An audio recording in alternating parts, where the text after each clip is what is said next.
Good evening everyone, hello and welcome along to the Sports Corner Live. We are back once again for another live watch along on the channel. Of course, it is the Premier League of Darts night number 7, and after our first night of action in which we had plenty of dramatic and very exciting games to watch, we are back for another 5 brilliant games tonight, including the El Clasico of darts, the brilliant game that it tends to usually be. But will it be tonight between Van Gerwen and Gary Anderson? I hope you're all doing well. I hope you're all doing good. And you might have realised or wondered, you started early tonight. How are we? I hope we're all good. Yes, we have started early tonight. Purely because there's a lot to get through. Not just in the world of darts right now, but in the world of football as well. We know that everything going on with the Super League is massive, and we don't just do darts on this channel. We are the Sports Corner for a reason. We have a lot of excitement and intrigue into the whole various sports that dominate the world, not just, as I said, darts. And there's just been some breaking news that has come out within the last 5 or so minutes that we might have the first domino effect in football, that Chelsea could and might be the first team to be actually requested documentation to leave the Super League, which is massive. We know today that fans have been outside of Stamford Bridge protesting peacefully. There's been live streams of it. I think there's live streams still going on now of fans protesting outside of Stamford Bridge. But apparently the news has come out within the last 5 minutes that Chelsea are to become the first team to leave, or request to at the very least leave the Super League, and this will bring hopefully a domino effect in the world of football, and it will be something we will be talking about tonight. I think it's something that is going to be worth talking about throughout this stream. So if you do have any questions and thoughts and stuff you want to add to the conversation, then please do. I know we are a dart stream, but we are also a sporting channel, so we will be talking a lot about football tonight, and it will be something I'll talk about a little bit later on, probably while this first game is going on. But as you can see on the screen, we've got some brilliant games to come tonight. And well, if you see the game at the bottom of your screen, it's the El Clasico of darts. It's an absolutely mouth-watering clash between Michael van Gerwen and Gary Anderson. And we know that these two have had so many clashes in the past that have been so exciting to watch.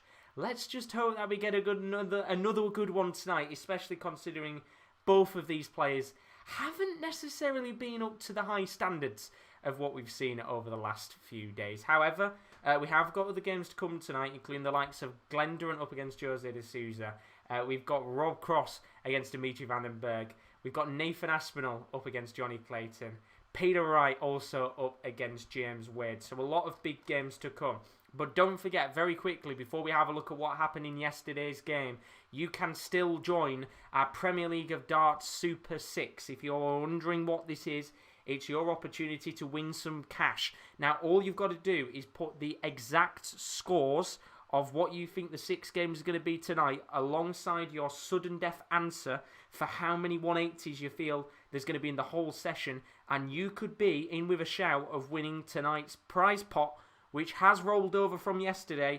It is now £10. If nobody wins it tonight, it will go up to 15 quid, and it will keep rising over the rest of the week. So if you want to take part, please do put your 6 exact scores, not who's going to win, the scores of the game, alongside your sudden death answer.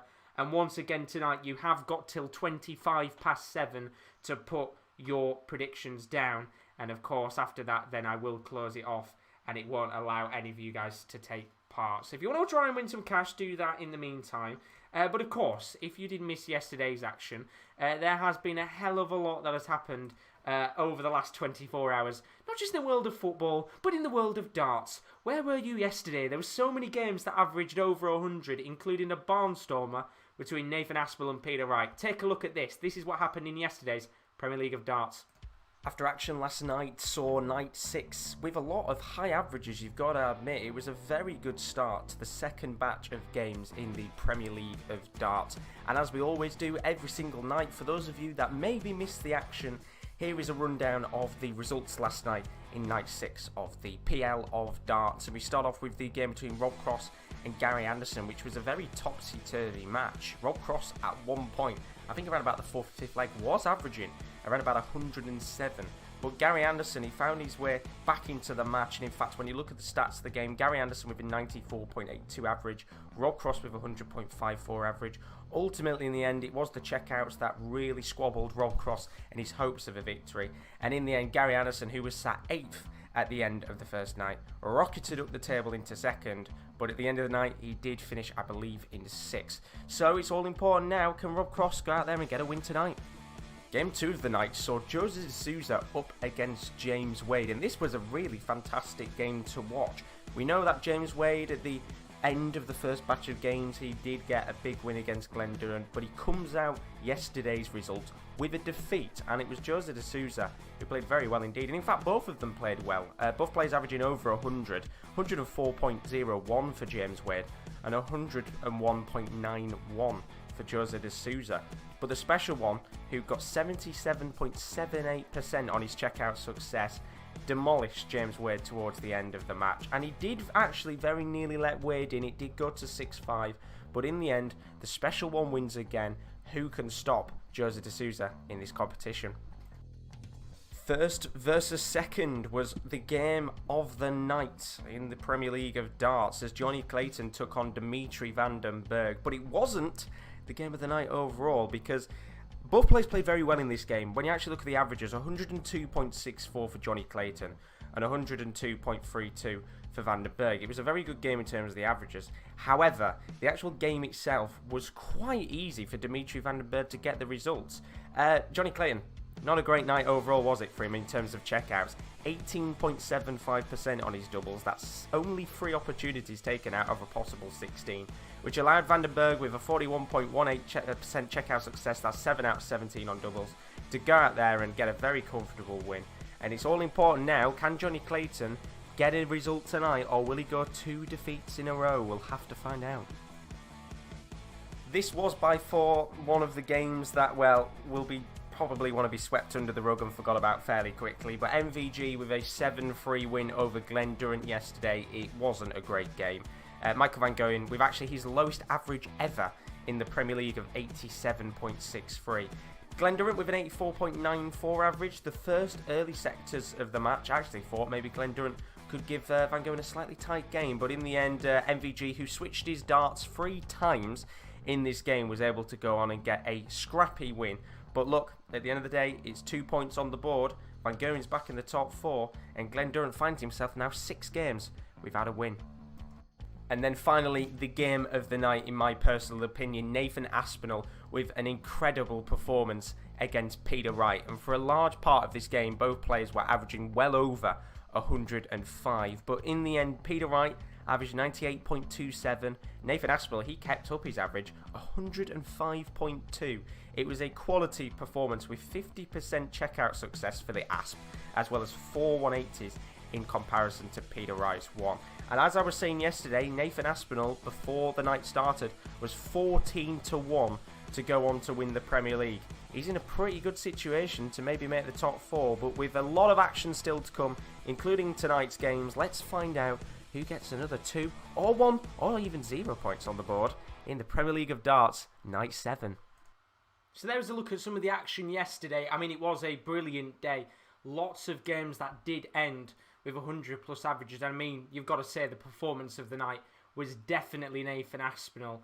And he's going to have a very tough game again today against Jonny Clayton. So we'll have to see how he does in his match a little bit later on this evening. But we've got some more breaking news coming out based on the Super League.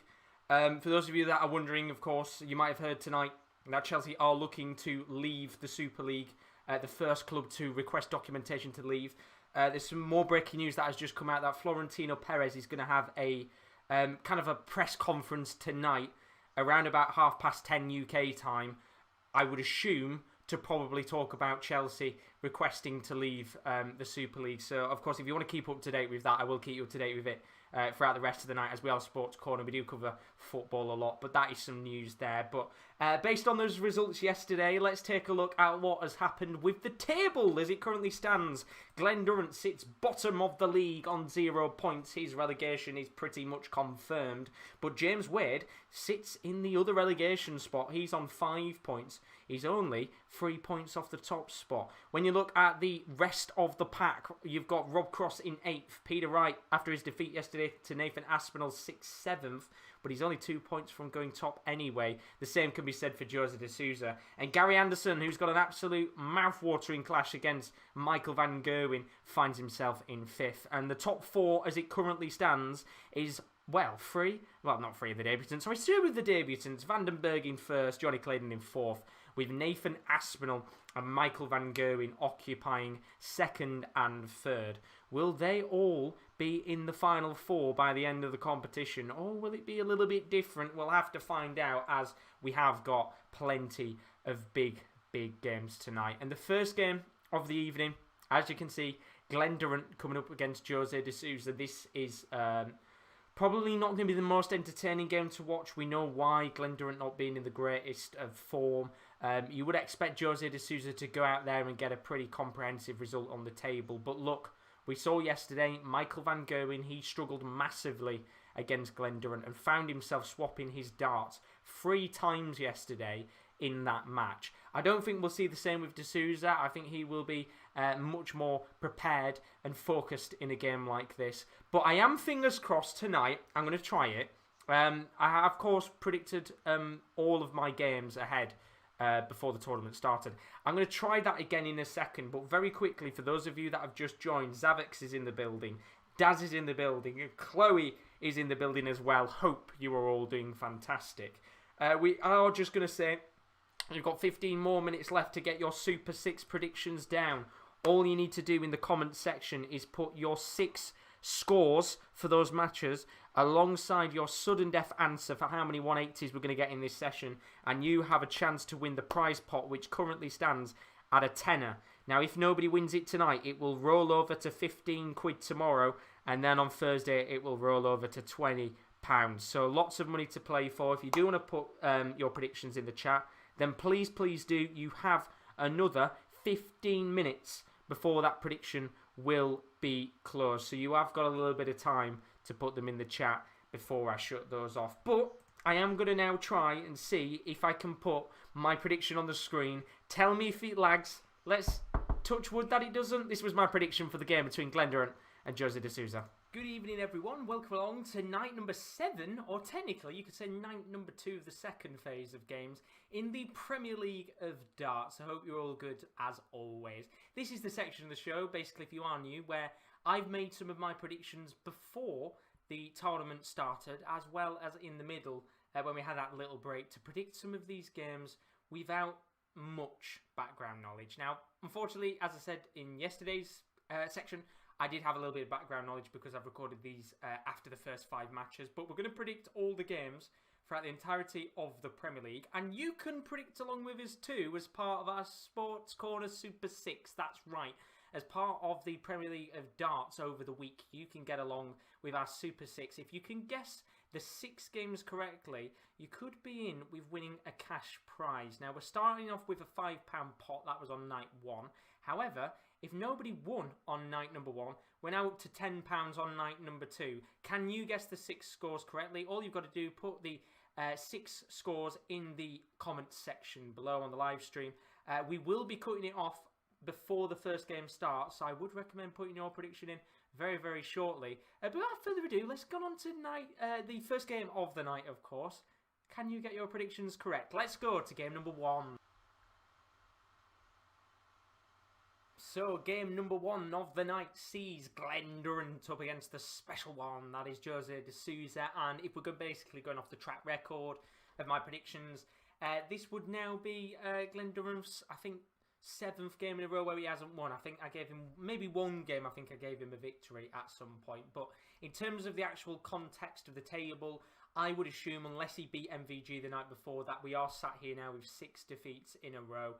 As for Jose de Souza, I think he's doing quite well right now in the Premier League, and I'm predicting him tonight to do even better and get himself 2 fine points on the board against Glen Durrant. I'm going to go for 7-4. I think this is going to be a little bit of a closer game than maybe some expect. Glen Durrant, I'm hoping, had a better average in the game yesterday against MVG, which might give him that bit of a confidence boost. If he can get into the high 90s against Jose, it will be a much tougher battle than people expect, which is why I'm going to go for 7-4 on the night. But as I said before, do put your prediction in the chat for this game and the other 6 before this game starts. I will then close off the chat for your predictions, and if you can get all 6 right, you'll be within a shout of winning some cash. But my prediction is 7-4 Jose de Souza. What are you guys going for? Put it in the comments below. So there's my prediction. Long-winded, I know. I've got to pad the time out with these streams, but look, that's my prediction.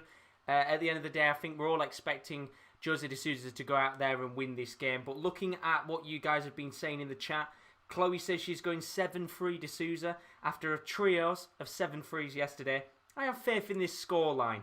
And hopefully, very best of luck for you, Chloe, because you did very well with your predictions yesterday.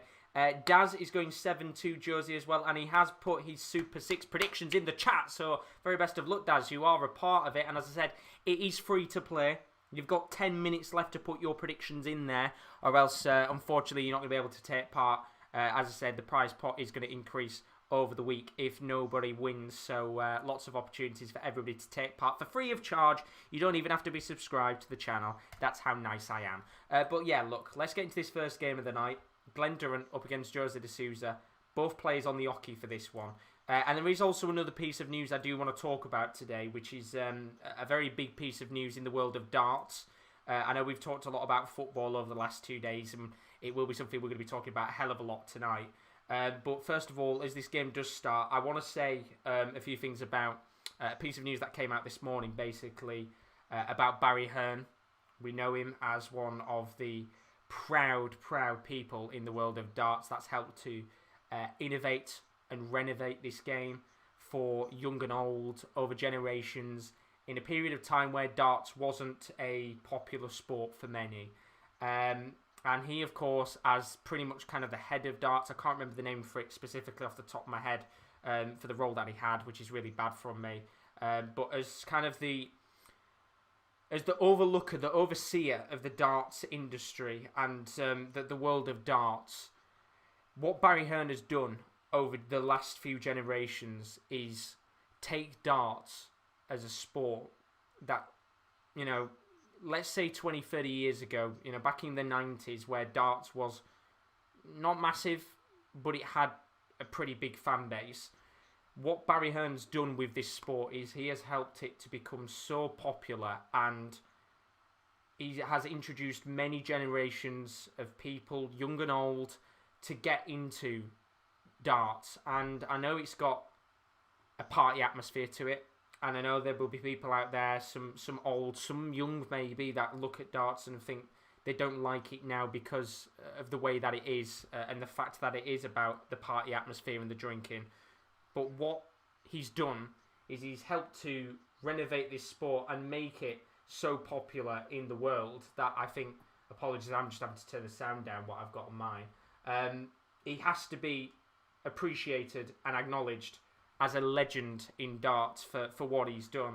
And he has stepped down from his role. He's, I believe, retiring, I think is what they said. But I'm not going to lie, I think he will be around in the darting world even as he's gone. But he has stepped down. And, of course, we know Eddie Hearn, who is massive in the world of wrestling. Not wrestling, sorry, boxing. He's coming on and taking his dad's role, which is massive for the sport. You know, Eddie Hearn, I think, arguably, to some, will be seen as a bigger figure than Barry Hearn. But I feel like darts is in very safe hands. I'm excited to see what Eddie Hearn brings to the table. You know, he's going to have some ideas of his own that maybe Barry didn't. And I congratulate him. And he's not going to be watching this, which is doesn't really matter. But it's just fantastic news for darts that, you know, the family legacy continues in the PDC. And it's really, really good to see. As Glen Durrant checks out double 20 to take the first leg of this game. And we saw him yesterday take the first leg of the match against MVG and then lose it. But it's a very good confidence booster for Glen Durrant. As again, I just need to turn the sound down. It's really, really loud. I apologise. Can't actually hear myself speak. But yeah, it's one of those where massive congratulations to Eddie for taking on the role. Because, look, he does so many sports and covers so many different sports and organises stuff. As Glen Durrant, gets the first 180 of the night. And I'm pretty sure that might be Glen Durrant's first 180 of the tournament, if I'm correct. As everybody's been putting their predictions down. So, good on you guys. Thank you very much. You're part of the Super 6. And you've still got time. You've got 5 minutes left as Glen Durrant here. Not going to have a 9-darter chance, sadly. Which would be a real shame to quite a few people.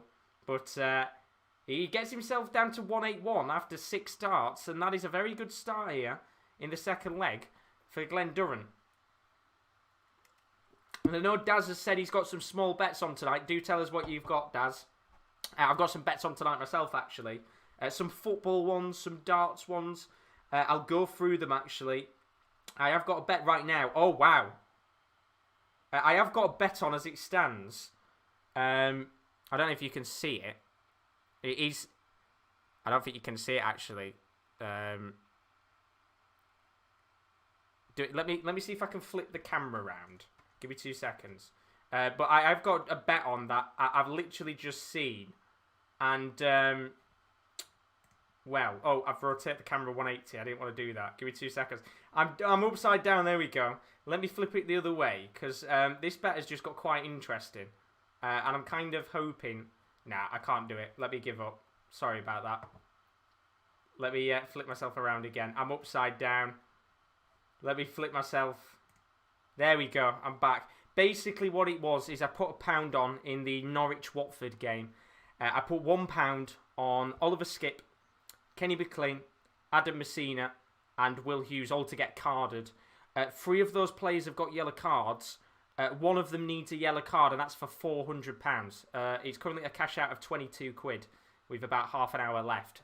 So that's one of the games I've got right now with a bet on. And I am literally 1 yellow card away. Well, I'm a Kenny McLean yellow card away from 400 quid. So, Kenny McLean, get yourself a booking, please, because you are about to get me quite a little decent bit of cash. But in terms of the darts bets tonight, I have got Jose de Souza, Dimitri van den Berg, Nathan Aspinall, and Van Gerwen on for a match treble. That returned £800 from a £2 bet. I don't think that's going to happen personally, but you never know. I put 40 plus 180s and 10 plus 100 checkouts in the session. That's 100 plus, by the way. That's returns £80. I put a match treble on for Van den Berg, Jonny Clayton, and MVG. That returns 250 quid. And then I put on to just win, flat out, Rob Cross, Aspinall, Wade, and Anderson. That returns £112. So overall, not too bad if I say so myself, as Jose de Souza makes it 1 leg apiece in this game. And hopefully, this should be a good game. I'm hoping Glen Durrant tonight can give it a really good go, because look, that game against MVG yesterday was really frustrating and disappointing. The first few legs he was in the game, but his overall average was just poor. Although I think it was a little bit higher than MVG at one point. But tonight he's going for it in these early stages, and he's just got to make sure that if he can get a result tonight, get a point or 2, then it'd be a big confidence booster for Glen Durrant. As looking at the chat, Dad says he's gone de Souza to win, Cross to win, Aspinall to win, Wright, MVG. So not too bad at all. As Dad says can't see it, 15 180s in my prediction. Well, that is the second one of the night, my friend. And it's Jose de Souza this time who gets the 180 on the board. But I put some money on it. It was a punt. But I've now got to sit there and keep checking to see if Kenny McLean gets himself a yellow card. And I'm nervous because I've literally just seen Norwich have made a substitution. So I am going to be sat there constantly checking my phone to see if what's going on in the game. But I'm very nervous now because I'm literally 1 yellow card away from 400 quid. So if anybody's watching Norwich-Watford, specifically if Dimski's in the building, then please give me a heads up because that's a lot of cash on the line. There's a chance here for Jose de Souza to check out 1-2-2. 2 treble 18s and double 7. He gets treble 18, then gets, I think, a treble 4. So he's not going to be able to check out here. And Glen Durrant with a chance to make it 2-1 in this game from 105. So big moments in the game you feel here. Can Glen Durrant take the lead for the second time in this match already? Kieran Dowell's gone off. Thank God. Come on, Kenny McLean. Get the yellow card as Glen Durrant checks out. 105, and that is a ton plus finish on the board. 2-1 in this game to Glen Durrant. And that is perfect for him. And that will be a good confidence booster for a man who, as I said, is finding himself in a very, very nervous position, isn't he, Jose de Souza? You know, he's in that kind of middle section of the table where he could easily, if he loses the next two, find himself towards the bottom end of the table. But if he wins this, he could really be up there with the rest of the pack. But SK's of the Billies, does anyone know where I can stream this online?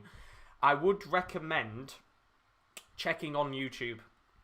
I know a few people on YouTube do tend to stream the darts, so I would recommend checking on that. But the averages of this game right now, Glen Durrant averaging 91, which is certainly an improvement from what we've seen in the last few weeks in the darts from him.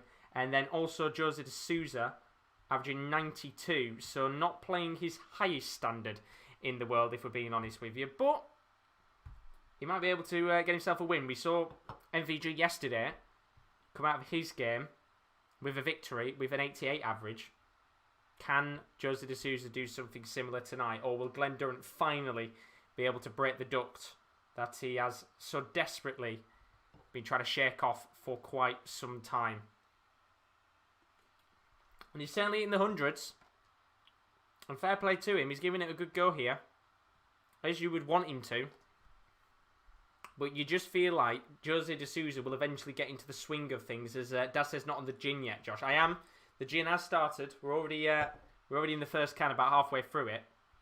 But I am absolutely very nervous with the bet I've got on. I keep checking. So please tell me, if you're watching the Norwich game, if Kenny McLean gets a yellow card. Because I need him to. Chance to check out that for Jose de Souza at the 153. Got treble 20, treble 19, double 18 for another ton plus finish in this game. And he just doesn't hit it. Hits the outer rim of the treble 18. And now a chance here for Glen Durrant to check out his second ton plus finish of the match. A 110 here. Gets treble 5 to start, which might be a happy accident. Needs 57, which he isn't going to get. So no check out here for Durant. And Jose de Souza will be coming back at his favourite double. And that is double 18. So de Souza to make it 2-2 in this game, which he does. And with his first dart, a double 18, he checks it out. And it is a very, very nice finish there from Jose de Souza, who finds himself now 2-2 in this game. And he'll be hoping that he can now maybe get a lead in this game, push forward. Although saying that, chance here for a 180 for Durant, which he's not going to get. But I mean, look at the ties tonight. We've got some brilliant games indeed. Cross and Vandenberg as well is one of those games where, you know, Vandenberg's been brilliant so far. But if Rob Cross can get a result, it gets him a little bit further up the table. Aspinall Clayton is a very good game. Wright Wade is an interesting one. And then, of course, the last game of the night is Van Gerwen Anderson. As Keane says he's about to put it on. If you mean the Norwich game... Oh, he's watching the Cardiff game. Ah, that's a shame. Don't worry. I am just constantly checking Sky Bet now. Like every 5 seconds to see if there's a yellow card. But, yeah, I really need a yellow card from you, Mr. Kenny. Really do. Apparently, yeah, he's 1-0 Watford in that game.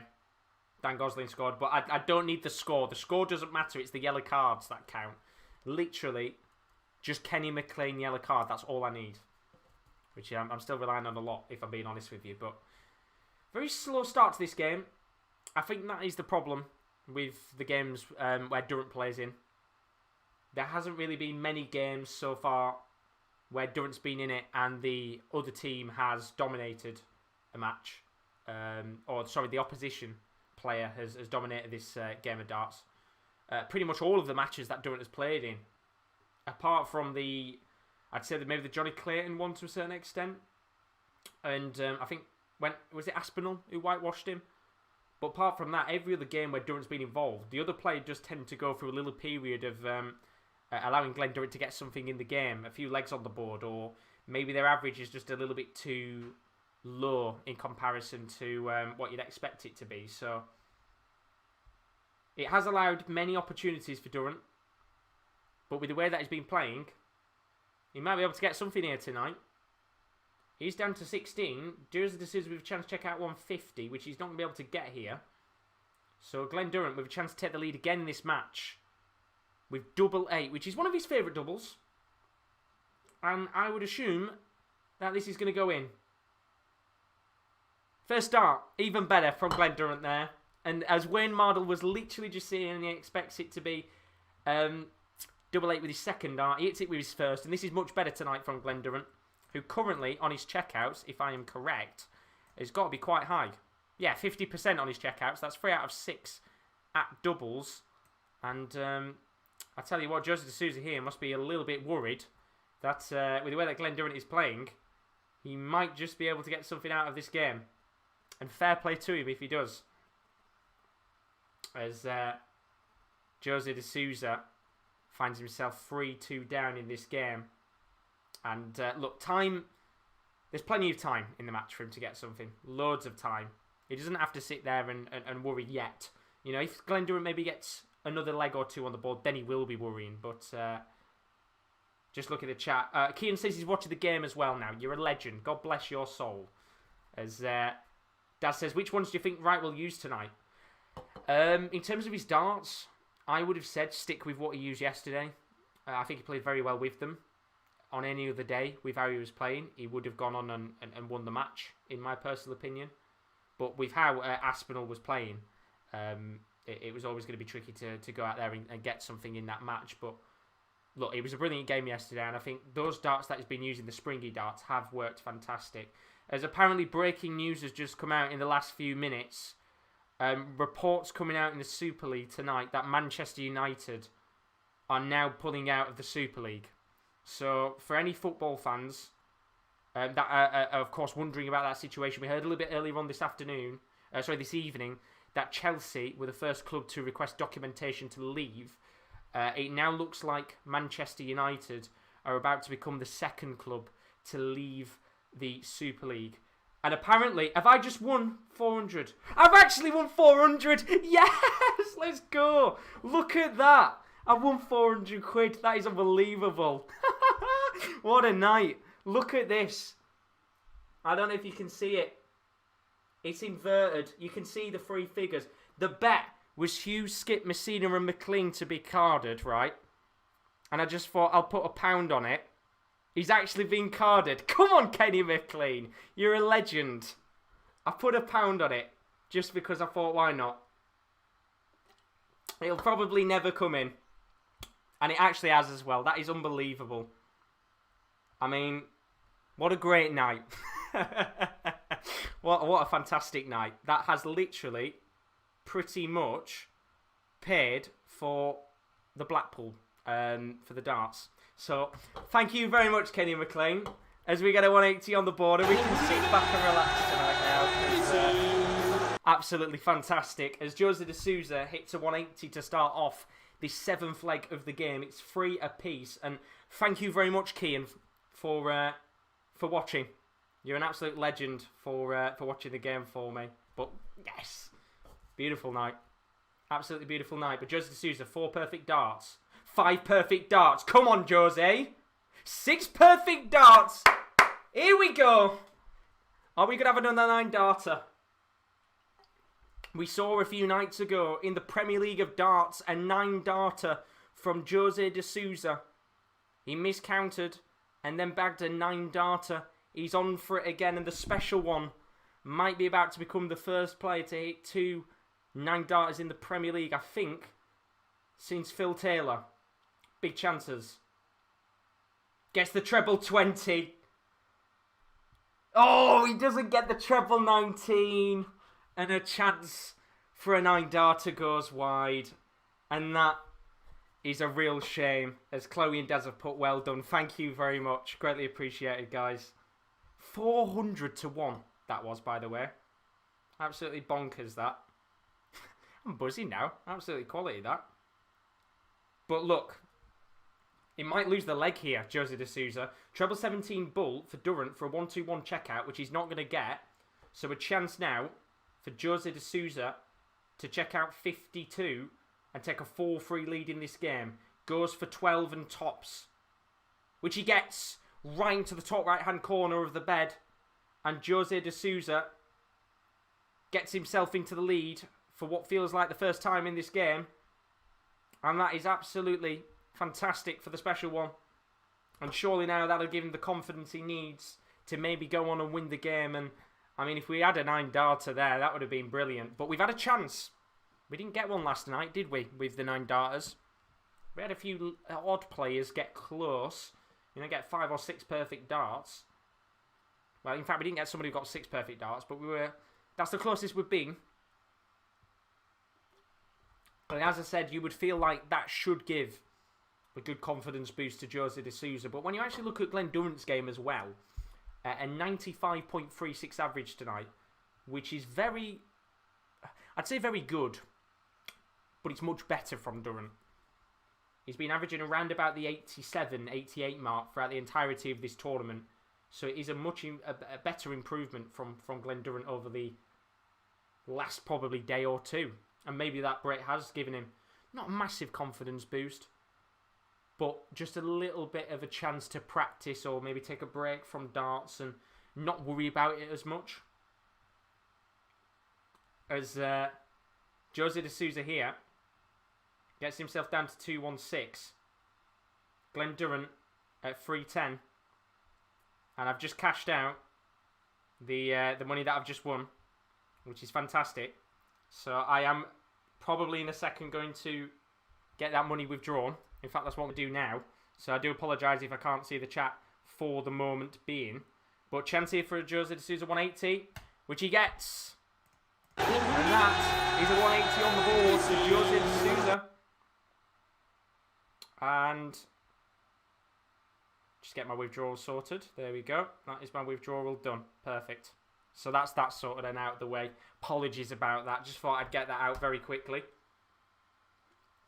So Jose de Souza, double 18 for a 5-3 lead. First dart hits the 18, so double 9 now for the special one, which he hits the 9 instead. So he's not going to be able to check out now, but he will be coming back as Glen Durrant is at 238. So he will be coming back here, and a massive chance to take the lead in this game. And well, all my darts bets tonight I don't really care about now because that football bet is absolutely buzzing. As Jose de Souza hits 4, so he's got 1 dart at double 2 here for 5-3, and he hits the 2. And another opportunity that goes wide of the mark. And maybe a chance now for Glen Durrant to check out on a 1-2-3. Gets the treble 19, so he needs treble 16. He'll go single 16 for the bull to make it 4 all. And he doesn't hit. Not even the outer bull. So a chance now for Jose de Souza to make it 5-3 with double 1. First dart is a good marker. Second dart is a little bit too high. But the third darter is in, and it is 5-3 in this game. And I think Jose de Souza surely thinking in his head here, I just want to get this game done and dusted and out of the way. As Jacob Cross asked what was the bet he won. Basically what it was, Jacob, is I put a bet on, by the way, 180 for Glen Durrant. I basically put a bet on in the non-Woodward game. It was for Oliver Skipp, Kenny McLean, Adam Messina, and Will Hughes all to get yellow carded. Now, that came up to 400 to 1.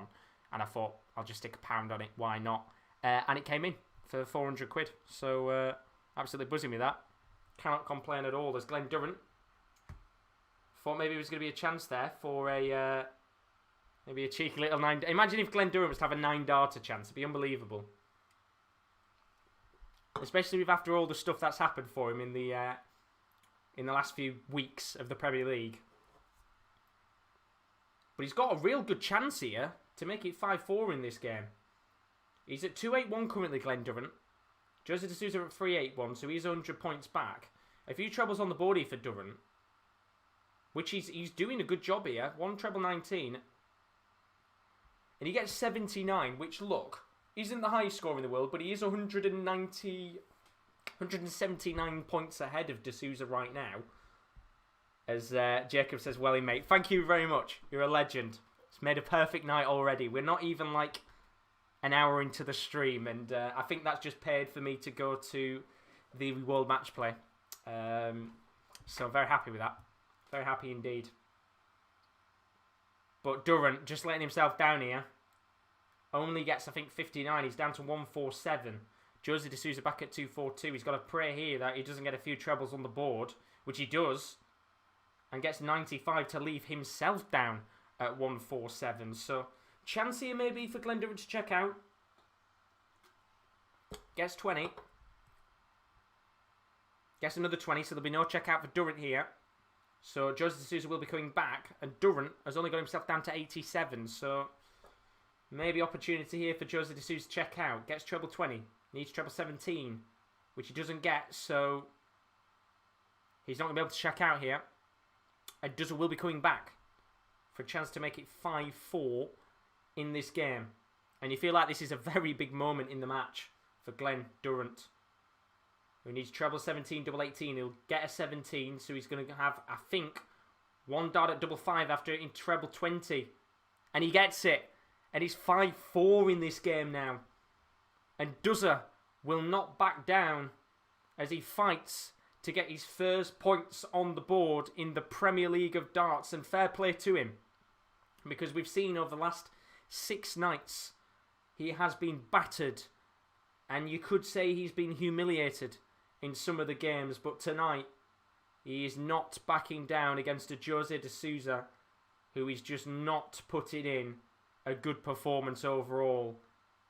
Although saying that, Glen Durrant has only started off with 22 and gets himself down to 479 after 3 darts in this 10th leg of the match. So as he gets a brilliant check out, he just lets himself down, and you can see his reaction, just puts his hands on his head there for the moment.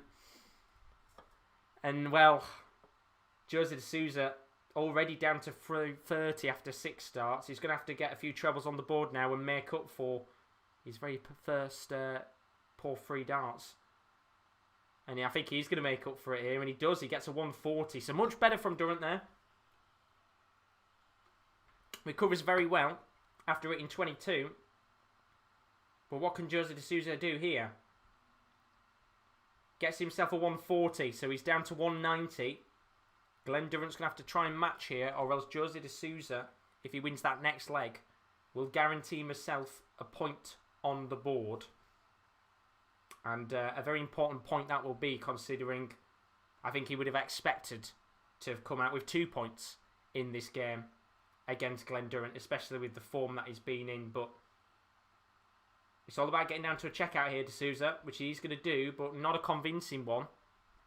He only gets, I think it was 57 there to leave 133. So you could actually see an advantage here to Duzza if he could get a few good trebles on the board, which he is going to get a few good trebles.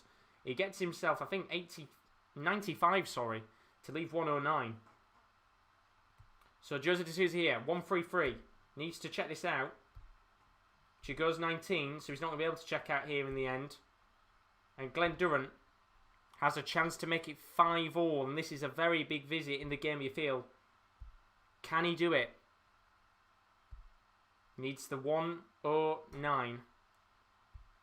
Needs treble 19, which he's not going to get, so no check out here for Glen Durrant, which means Jose de Souza will be coming back here to guarantee a point on tops. And a chance for Duzza there. You could say wasted, as Jose de Souza hits tops and guarantees a point in this game. So Glen Durrant here will only be able to get a point on the board, but he's going to have to win the next 2 legs on the bounce if he's going to give himself any hope of doing that. It's a big moment, you feel, now for Glen Durrant. Really got to get himself going here, and he has been in pretty much the majority of the game, and credit to him. He has tried his hardest to get something in this match, but ultimately in the end, I just don't think he's going to be able to get something again, and that will be a real shame for a man who has tried so hard to get a result on the board. And as Chloe said, her prediction is over, which is a shame. And then Chloe saying, why couldn't he do that in the last leg to Souza? He's been very slow, hasn't he? But it's what I've said before. I think a lot of these players have just got themselves into a mindset of maybe feeling a little bit too much emotion for Glen Durrant, too much support for him. And he's actually putting them off their own game. Although saying that, he's on for a 180 here, Jose de Souza, to leave himself at 181, which he gets it. And there we go. So big confidence booster for Jose de Souza, as we've hit 7 180s now in this match. And I'm not going to lie, Daz, I think your prediction for 15 on the night overall might be very close to going out of the window already, which is a bit of a shame for you. But looking at the chat very quickly, just to make sure with your predictions tonight, I believe already we might actually have everybody knocked out of the Super 6 with the first game of the night, which means it'll be a rollover again tomorrow. We'll be up to £15 tomorrow for the cash prize in Super 6. So do stick around. If you want to win some cash, then it's definitely worth sticking about on the Sports Corner, because we are doing Super 6 every night this week in the Premier League. As there's a chance here for Jose de Souza to win the game. He's 41 to check out. He's going to go 1 and tops for a big 2 points, which he will get. And that is a big 2 points on the board for Jose de Souza. And look, it was probably Glen Durrant's best game of the tournament so far. He fought so hard to get something in this match. And yet again, like it has been for most of the games in this tournament, it could easily be said that his opposition player just maybe allowed him a little bit too many opportunities to get into the game. But ultimately, in the end, Jose de Souza comes out on top with a 7-4 victory. And on a night where it kind of felt like maybe it was finally the chance for Durant to go out there and get something, he just couldn't. And that now means it's 7 defeats in a row for Glen Durrant, but a massive 2 points on the board for Jose de Souza, who, you know, you've got to say has had a quite pretty entertaining start to life in the Premier League. And when you look at the table, that bolsters him up to, of course, 8 points, which means I believe he will go into 4th place based on his legs difference. As we said before, Glen Durrant finds himself on 0 points after 7 matches. It's really unfortunate for him. And yet again, he's looking like he's going to be in a position here where maybe he will be the first player to come out of the Premier League of Darts with 0 points on the board, which is a real shame for him. But if you are new to the stream, another 70 of you in here, thank you so much to all of you that have joined. Don't forget to leave a like and a subscription if you are new, be greatly appreciated. We are running competitions and giveaways throughout the Premier League of Darts. So if you're interested in those types of stuff, then do stick about. But of course, as we know, lots of stuff going on in the world of football right now, and lots of stuff still to come on the Sports Corner over the next week. Here's a look at some of the content to come on the Sports Corner YouTube channel. It's a busy week.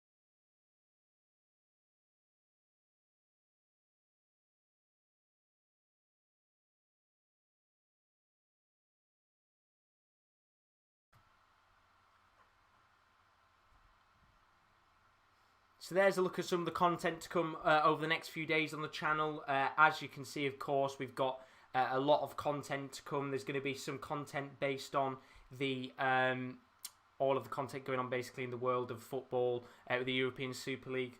But apparently, breaking news has just come out in the last few minutes. And it's looking like the European Super League is off.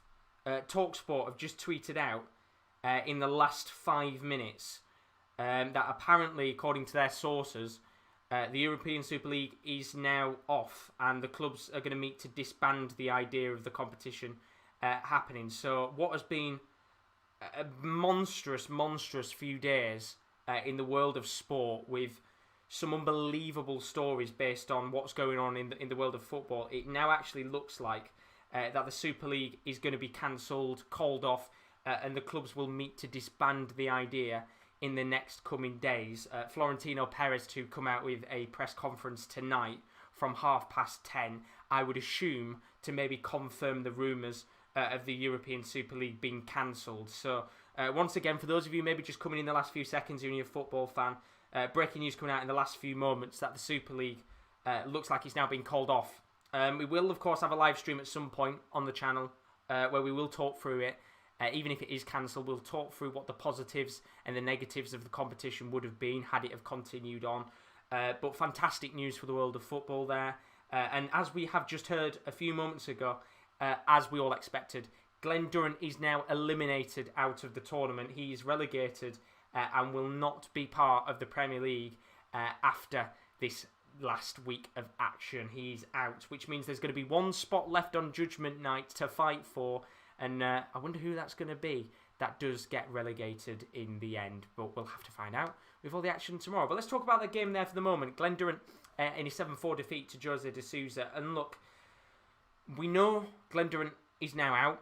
We know he's eliminated. And it was more of a case, of course, of when it was going to be the announcement of elimination rather than how. But I think tonight, Glen Durrant should walk out of this game with his head held high, and he put up a good fight tonight. And you know, when you look at the stats, he tried his hardest. You know, an 89.32 average again is not a great average for this competition, but I do think it's his highest average he's had of the tournament, which is a slight positive. 105 as the highest checkout, which was a big positive. He has had a fair few ton plus checkouts in this tournament, and his checkouts weren't too bad. 4 out of 8 on his doubles, 50% overall, with 2 180s. It's not a great performance in the Premier League at all. And he'll be hoping that in the next 2 days, before he does get eliminated, he can get at least 1 point on the board just to make sure he isn't the first player ever to come out with 0 points. But tonight, Jose de Souza, in a game where we saw yesterday Michael van Gerwen, he came into his match and he struggled massively against Glen Durrant to get anything in the game. I think tonight it was a similar situation for Jose de Souza. You know, he came out in his press conference, or post-match conference, yesterday, and he talked a lot about Glen Durrant, basically saying he feels for him, he feels sorry, and he hopes he can improve soon. And as I said earlier, I feel that for some of these players in this competition, and I think if you were to ask them, I think if you would agree, they've maybe let Glen Durrant's poor performances just get to their head a little bit in these types of matches, which have, of course, caused their averages to slowly dwindle down. And I mean, when you actually look at it overall, it was always going to beat Glen Durrant. I mean, Jose de Souza, 96.09 average with a 41.18% checkout success and 5 180s. You know, that's an okay performance. It's nothing special. On some days it might win you matches, on other days it won't. But I think it's just one of those games again where Jose de Souza, he'll be happy he's got the 2 points, but he will forget about his performance fairly quickly. And whoever he's got tomorrow, that'll be a completely different game, probably have a better average, and this game will be forgot about tomorrow. But look, as I said, for Glen Durrant, it is one of those where he just needs to try and hope he gets a point on the board. But a really valiant effort tonight, and fair play to him. As Chloe's asked in the chat, how many 180s were there? This is because I predicted 25 tonight. There were 7 in that match. 2 for Glen Durrant and 5 for Jose de Souza. So 7 overall in that game. And I would assume we're going to have a few more tonight, because as you can see on your screen, this is the state of play in the Premier League of darts this evening. Coming up next, we've got Rob Cross coming up against Dimitri Vandenberg. That game should be a fantastic one to watch. Rob Cross, of course, will be hoping that he can bounce back from yesterday's defeat to Gary Anderson. We've also got another big game to come between Nathan Aspinall and Jonny Clayton. Interested to see how the Ferret comes back after yesterday's performance, but Nathan Aspinall averaging 105 is not going to be an easy one to beat, that's for sure. Peter Wright will be coming up against James Wade. Peter Wright will be hoping he bounces back from his defeat to Aspinall yesterday. James Wade has got to pick up points fast, or else he could see himself in a position of relegation. And then finally, the game of the night, the El Clasico of darts. It's Michael van Gerwen up against Gary Anderson. Let's hope tonight is another classic with two of the former world champions coming up against each other. But let's talk about the next game of the evening, as I am going to quickly transition over to that next game. And it is, of course, Rob Cross coming up against Dimitri van den Bergh. And this game is going to be quite an interesting one to watch. Rob Cross yesterday coming out with a quite disappointing defeat to Gary Anderson. Let's not forget, I think, in the early four or first five legs of the match, Rob Cross was averaging 107. And had he have continued on to that respect, he would have probably won the match with flying colours. Especially when Gary Anderson is coming out and saying he's got no idea what form he's rocking up to in this tournament. He doesn't feel like he's in good form at all. And you could agree with him. I don't think Gary Anderson is in the greatest of form. He knows it, and he doesn't need to be told. But Rob Cross, as you can see with the table, which I'll show you now, finds himself sat in 8th. So he does have a pretty good opportunity tonight, if he can get a result, to just get himself away from that relegation zone. Especially if James Wade was to lose, then it would put James Wade in a very tricky position. I think he'd actually find himself 2 points away from survival with 2 more nights of action left before we get to Judgment Night. So it's one of those where James Wade has got to go out there and win it. But if Rob Cross wins it, he goes up to 7 points, could push towards the top 4. If Nathan Aspinall wins it, however, he will move to... Dimitri van den Bergh wins it, not Nathan Aspinall. Then Dimitri van den Bergh will stay at the top of the table, and he will put pressure on Aspinall and Van Gerwen and Clayton to go out there and get results. And especially with Aspinall and Clayton playing up against each other tonight, unless they both get a draw, you know one of those two players is dropping points either way. So already at this stage of the competition, it is absolutely detrimental that these players do go out there and get results. But as we always have done throughout the competition, I've made my predictions before the tournament started. This was my prediction for the game between Rob Cross and Van den Bergh. Do put your predictions down below in the chat, as always. Game number 2 now of the night sees Rob Cross up against Dimitri. In fact, give me 2 seconds. I don't know what it is tonight, but I've just seen that started to lag. So I'm not even going to play it. I apologise. I don't know why it's doing it. I've got a feeling it's when I actually go and put up the stream. I don't know why it does it when I go on the website to change over the scoreboards. It just seems to lag out. So I might just have to leave that idea for now, unfortunately. But what I did say in my prediction, basically, is that I thought tonight we were going to see Dimi van den Bergh win this. I think now he's at the top of the table and he's flying with very big flying colours, isn't he, with how he's played so far. I do feel like he will go out there and put a good performance in tonight. And as for Rob Cross, in my prediction before the game started, I basically said, depending on where Rob Cross is in the league, if he's up there with the rest of the pack, then it's going to be a tricky game. If he's down there with the rest of the pack, then it will still be a tricky game anyway, because he's got to fight and get points. But I'm going to go Dimitri van den Bergh on this one. I think I'm going to go 7-5 to Dimitri. I think it's a tough game to call this one.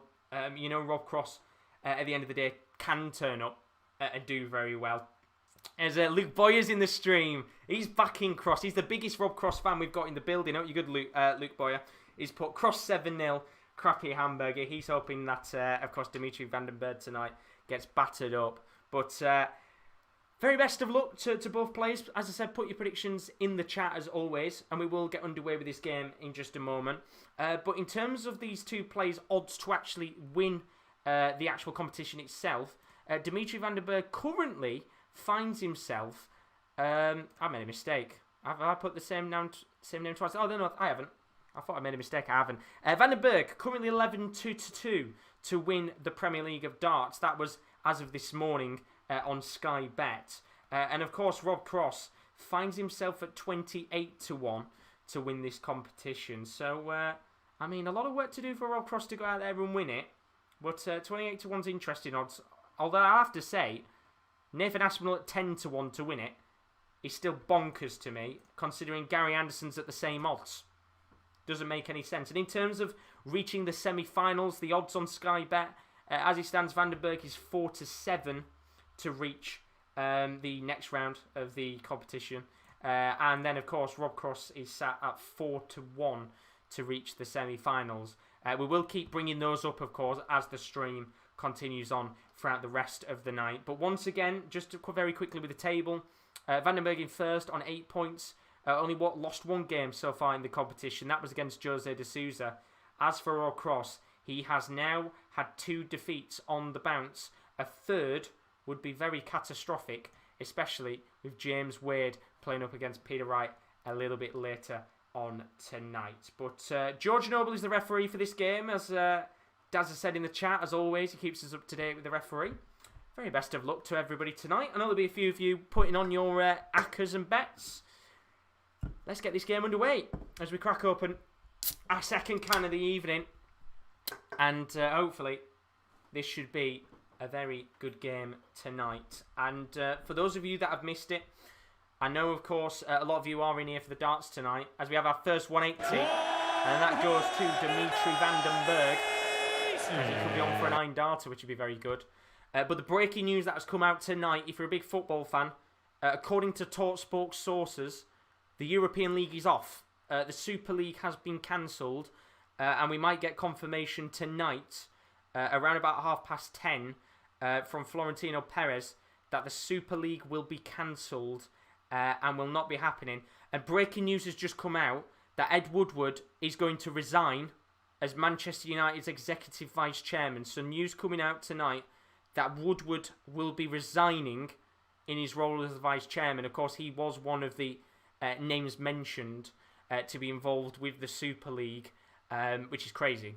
Absolutely crazy. But it looks like now the Super League's been cancelled and Woodward is about to resign from his role as the Manchester United vice chairman. So massive news coming out across the night.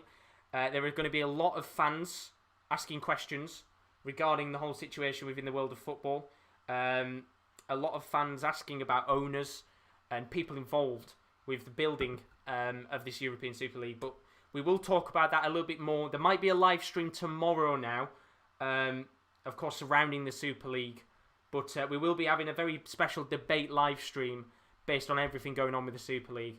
So do keep your eyes out for that on the channel in the next week. But we'll keep you up to date with everything across the night, as we have a chance here for Rob Cross. Check out 135. He gets the bull.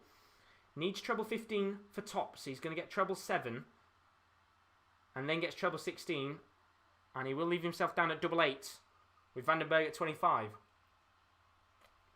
So a chance here for Dimitri Vandenberg to take the lead in this game. He's going to have 2 darts at double 8. And he gets it with his first dart. And I'll tell you one thing.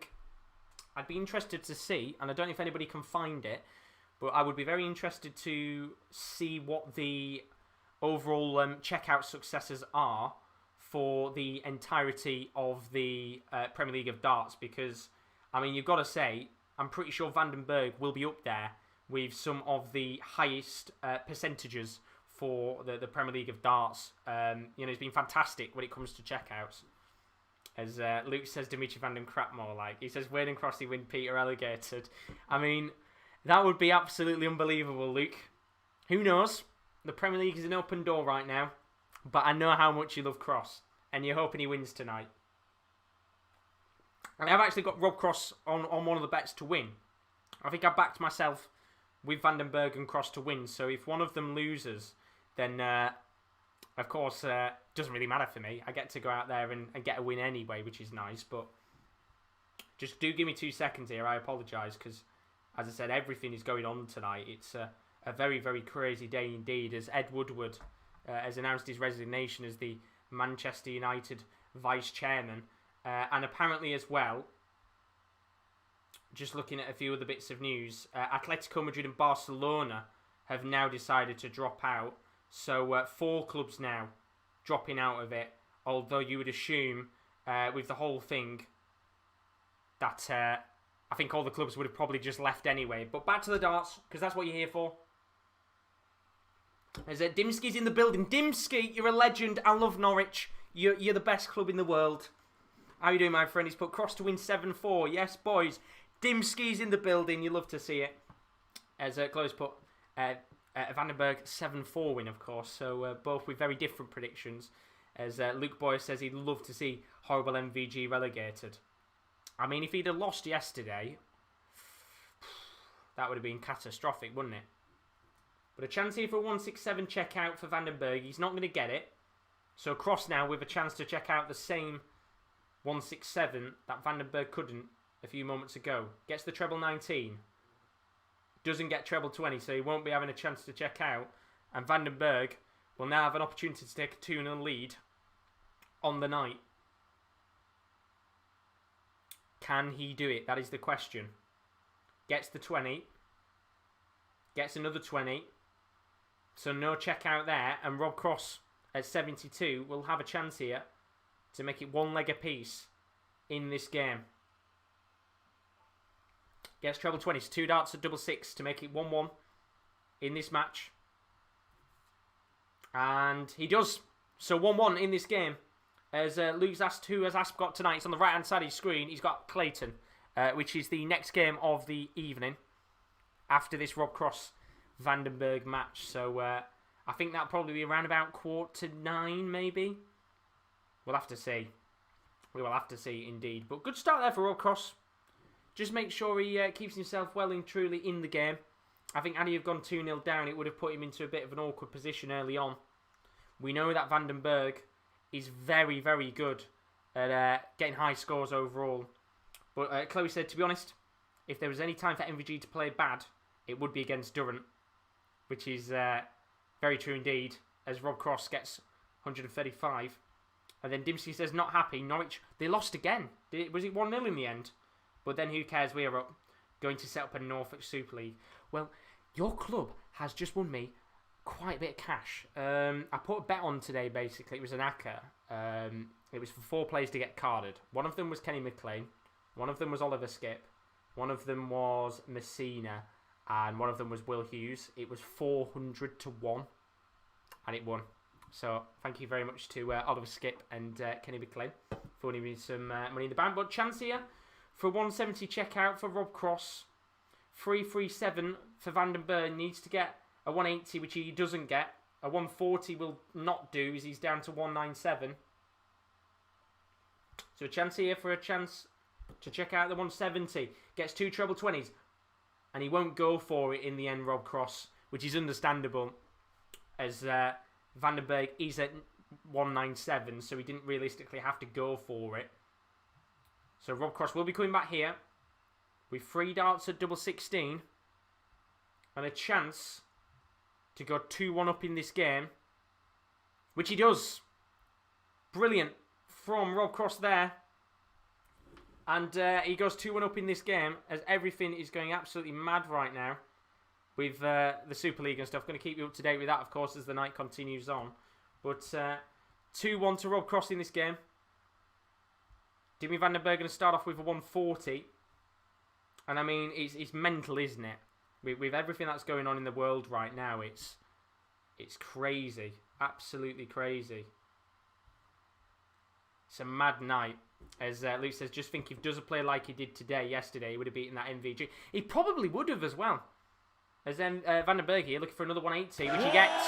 And that's another one in this game. And we're now up to 2 180s in this match, which is certainly good indeed.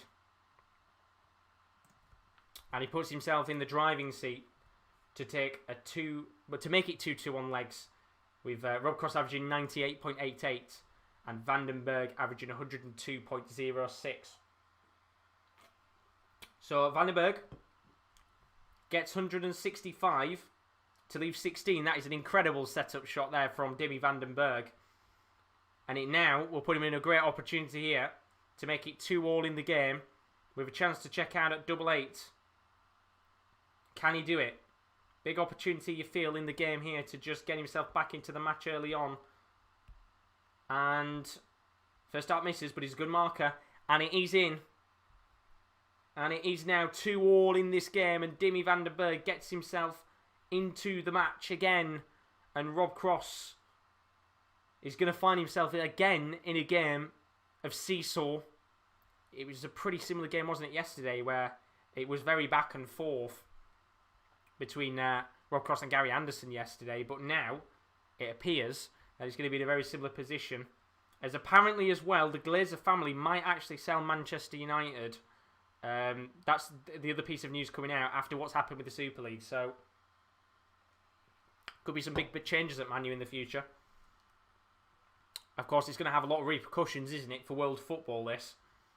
The fact that it hasn't happened, and won't happen in the Super League, it is going to, send ruptures around football, regardless of whether it was to happen or not. But 100 average here, and 100 average for Van den Berg. So both players with high averages in this game. Both players playing very well indeed. Good checkout success percentages. Can we have a good game overall? As we're currently at 2-2. As Luke says, Anderson's going to whitewash. I hope he does. As a Gary Anderson fan, I hope he whitewashes him 7-0. But I know there'll be a few MVG fans in the building that won't want to hear that. As Tony says, interesting fact, MVG's only had 9 180s in the league. Second last on the table to Durant on 3. Which is mad when you think about it. You think a player of MVG's quality would be smashing in 180s left, right and centre, but in the end, only 9. Have you got the rest of the list, Tony? If you've got like a list of the players, do put it in the chat, because I'd be interested to see who's sat at the top. I assume it's Jose de Souza who's sat at the top, because I mean that man hits 180s for fun, but I'd assume it'd probably be like the 3 debutants up there as well. But basically, Luke's asked what the Super League thing was. Basically, the Super League, for those of you that maybe don't know and maybe not a fan of football, but the Super League was 12 clubs in European football. So it was 6 from England, 3 from Italy, 3 from Spain. The biggest clubs in world football, so the likes of Barcelona, Real Madrid. As Van den Berg checks out 96 for a 3-2 lead. Basically, those 12 clubs were looking to make a breakaway league. So what would happen is they wouldn't play in the Champions League or the Europa League or those competitions. They would play in their own league called the Super League. And basically what they were doing is that this league, you couldn't get relegated. The 12 clubs would be founders, so none of them could get relegated. And 5 clubs from world football or European football would be invited into the tournament each season. So let's say, for example, Leicester City, they could get invited in. If they were to win the Super League, they wouldn't be in it next season because they were only an invited team. So a lot of fans were frustrated because a lot of the stuff that was going on with the league was kind of based around a lot of the owners making money. So a lot of revenue was going to the owners rather than to the club itself. And then, of course, other leagues like the Premier League, they were threatening to boot the clubs out of it because in the actual Premier League's rulebook, you basically can't join another competition without basically getting a yes from the Premier League. So basically, it has sent shivers down football is the best way to put it. Fans protesting. I think there were thousands of fans, which I was watching earlier at Stamford Bridge, protesting about the Super League. And I do genuinely think that protest tonight has had a massive implication on the Super League overall and has caused Chelsea to drop out, which I think has now caused Manchester United to drop out. And it's ultimately looking like the Super League now is going to fold within the space of about a week. So it's a really big situation in football. It will be a situation that will have implications in the long run. And even the fact that the league isn't now taking place, it is going to have serious implications for the clubs involved, for the people that have decided for this Super League to exist.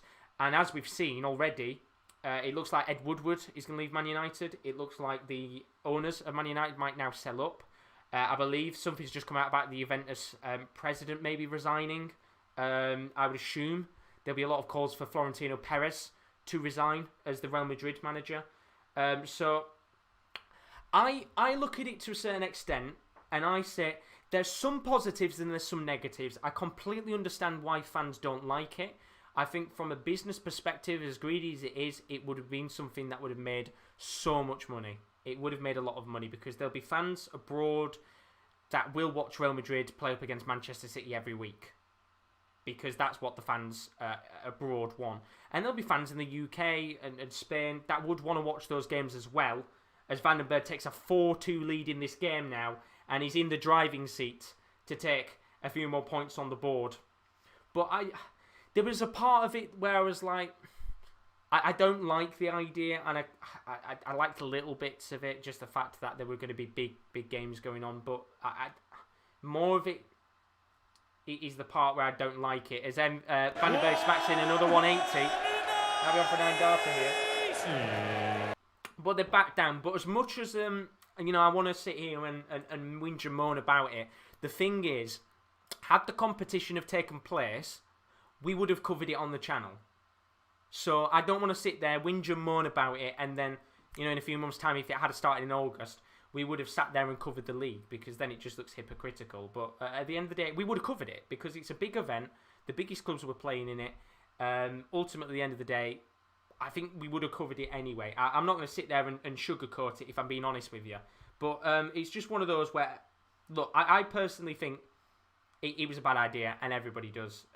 But let's hope that this experience and this last 48 hours or 72 hours, whatever it is now, is a learning experience in football for something like this to never happen again. And I'll talk about it a little bit more in another stream. It might be something we do tomorrow, especially with all the news surrounding the Super League. So do keep your eyes out on the channel, because we will be doing the Super League stream. It will be a debate, so we will look at some positives of the competition, and we will look at some negatives. But a chance here for a 1-2-4 checkout for Van den Berg. Gets treble 20. Gets treble 14. Double 11 for a 1-2-4, which is brilliant from Van den Berg.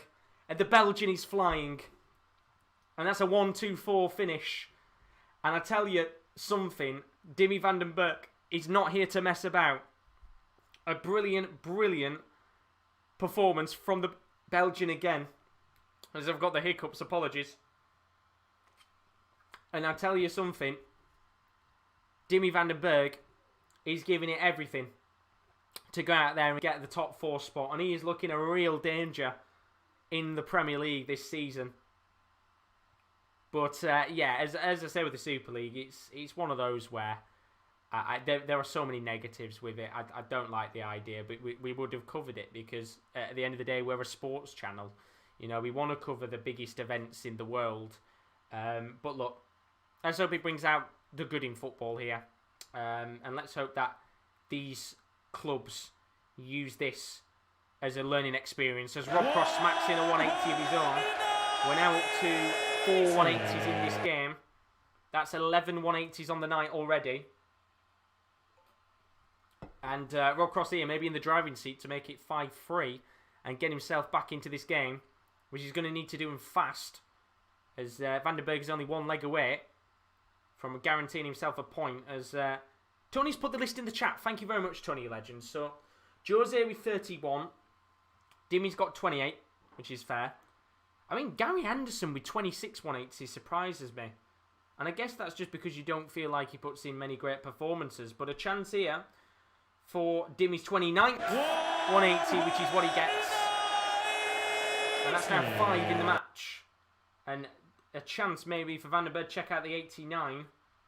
Although Rob Crossy is going to have 1 dart at the bull, which he doesn't get, and he hits the outer bull. So a chance here for Van den Berg to seal a point on the board. Treble 19, double 16 needed for 6-2 in this game. Gets treble 19, and with the way he's playing tonight, you'd expect double 16 to be hit, which he does. And it's 6-2, and this man is just brilliant to watch. I mean, his checkout success in this tournament has got to be surely one of the best. And Rob Cross now will be finding himself 3 games without a victory. And he's finding himself in a position of where he might find himself eliminated on Judgment Night, which is on Thursday, don't forget. Don't want to miss out on that. As Van den Berg averages 104, Rob Cross averages 97. As John Kenny's in the building. How are you doing, my friend? Hope you're all good. And Luke saying Wade has more 180s than MVG. How embarrassing. It's mad, isn't it? Well, Gary Anderson's 26, as I said, just because you don't feel like Gary's playing well, you just don't feel like he's got as many 180s. But saying that, Dimi van den Berg's got another one. That's now 6 180s in this game. And that is 5 for Dimi van den Berg in this game. 1 for Rob Cross. And it's looking like here, Van den Berg is going to get a very, very good result against Rob Cross. And what a result this would be. 107 average. He has been ruthless in this game. And fair play to him. As Rob Cross smacks in a 180 of his own.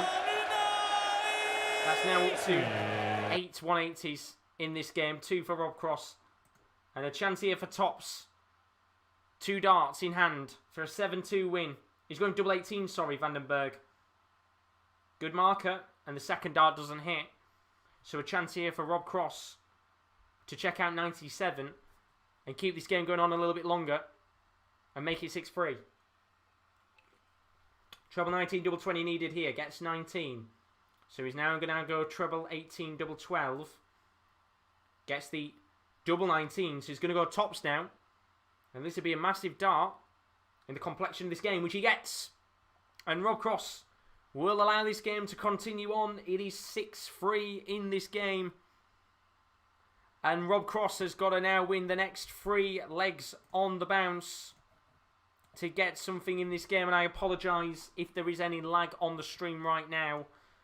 Hopefully it's not lagging too much. So I do apologise about that. Let's hope it doesn't keep lagging, because I hope it's not too bad. Again, as I said, the last thing I want to do is sit there and have to end the stream early.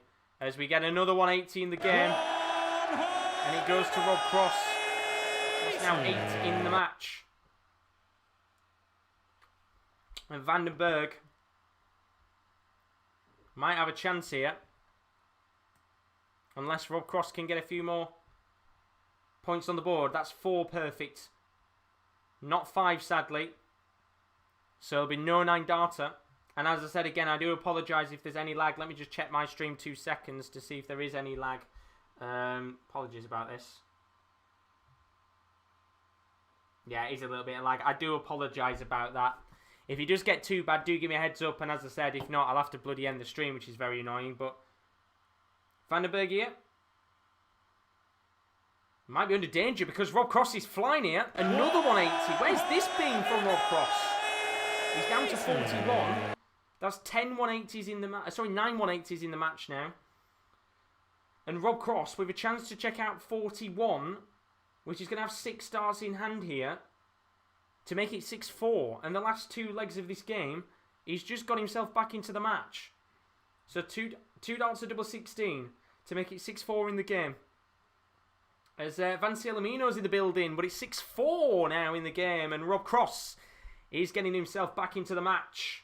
And Dimi van den Berg here has just got to make sure that he doesn't allow Rob Cross the chance to get a result in this game. He's 2 legs away from a massive point in the complexion of survival in the Premier League of darts. Let's not forget he is down there with James Wade, who's fighting for survival. And hopefully that lag has gone. I think it's every time I go and click on the internet to change stuff up, it lags. I don't know why. It's very annoying. I think it's because I've got too much going on the screen. It just lags out. But I apologise about that. Hopefully it's not too much of a problem tonight and we can keep rolling on. But Rob Cross now averaging 100 in this game. Van den Berg averaging 101. Question is, can Rob Cross get back in? As Van den Berg smacks in a 140 to get himself down to 261. Rob Cross back at 390. He's going to need to get a few trebles on the board here. And fast. Make it 6-5 and then it becomes very interesting, you have to say. As Rob Cross averages just go under the 100 mark. He's now down to 99.8. Well, can he finish him off here, Rob Cross? Sorry, Dimi van den Berg. It'd be a big, big result with the top of the table. Aspinall and Clayton coming up against each other in the next game, which both of those players currently sat in the top 4 would have massive implications as Rob Cross smacks in another 180. And this game has just got better and better as it's come towards its climax. Went out to double figures for 180s, which means Daz's predictions out the window tonight. And no check out for Vandenberg at the 164, but he is down to 64, so pressure on for Rob Cross to check out the 121 and make it 6-5 in this game. What can he do here? Starts with a 5, which is really poor, and, well, he's not going to be able to check out here, so a chance for Dimmy Vandenberg to check out 64 and take the 2 points in this match. Treble 16, double 8 to consolidate a massive 2 points. Gets the treble 16. First dart doesn't get the double 8, but the second one does. And Dimmy Vandenberg, who must have fought for a few moments in that game, was about to allow Rob Cross the opportunity to claim a vital point in the fight for Premier League survival. But a man who's fighting to finish in the top 4 gets a massive 2 points on the board, and the man who sits at the top of the table will sit on his Belgian throne, and his brilliant start to life as a Premier League player continues with another big win on the board. As for Rob Cross, he finds himself in a very, very dire situation and could be once again up for the potential chance of Premier League elimination come Judgment Night on Thursday. But as you can see, we've got a few more games to come tonight on your screen. First game of the evening saw Glen Durrant up against Jose de Souza. That game ended 7-4. Jose de Souza really struggling in that match, you have to admit, but in the end, he did go out there and get a result in that game. As for this match, we will talk about that more in just a moment's time, but don't forget, if you are new to the stream, as always, please don't forget to leave a like and a subscription if you are new. It is greatly, greatly appreciated indeed. But for those of you that are maybe wondering what is on the channel over the next few weeks, we've had the big news come out today that the Super League is now cancelled. So we are going to have a special live show, I think, tomorrow, maybe in the morning, covering that. Without further ado, here's a look at some of the content to come on the Sports Corner over the next few days. It's a busy one.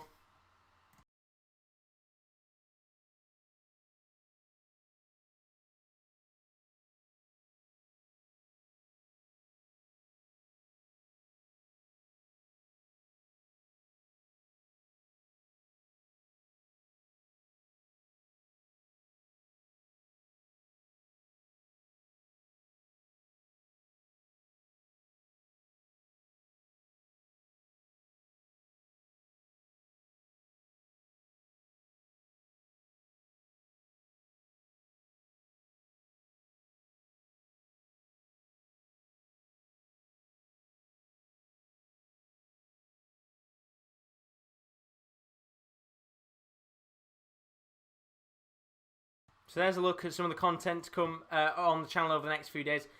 I am just going to say very quickly, I really do apologise tonight. I don't know what is going on with the Wi-Fi, but it seems to be having an absolute nightmare tonight.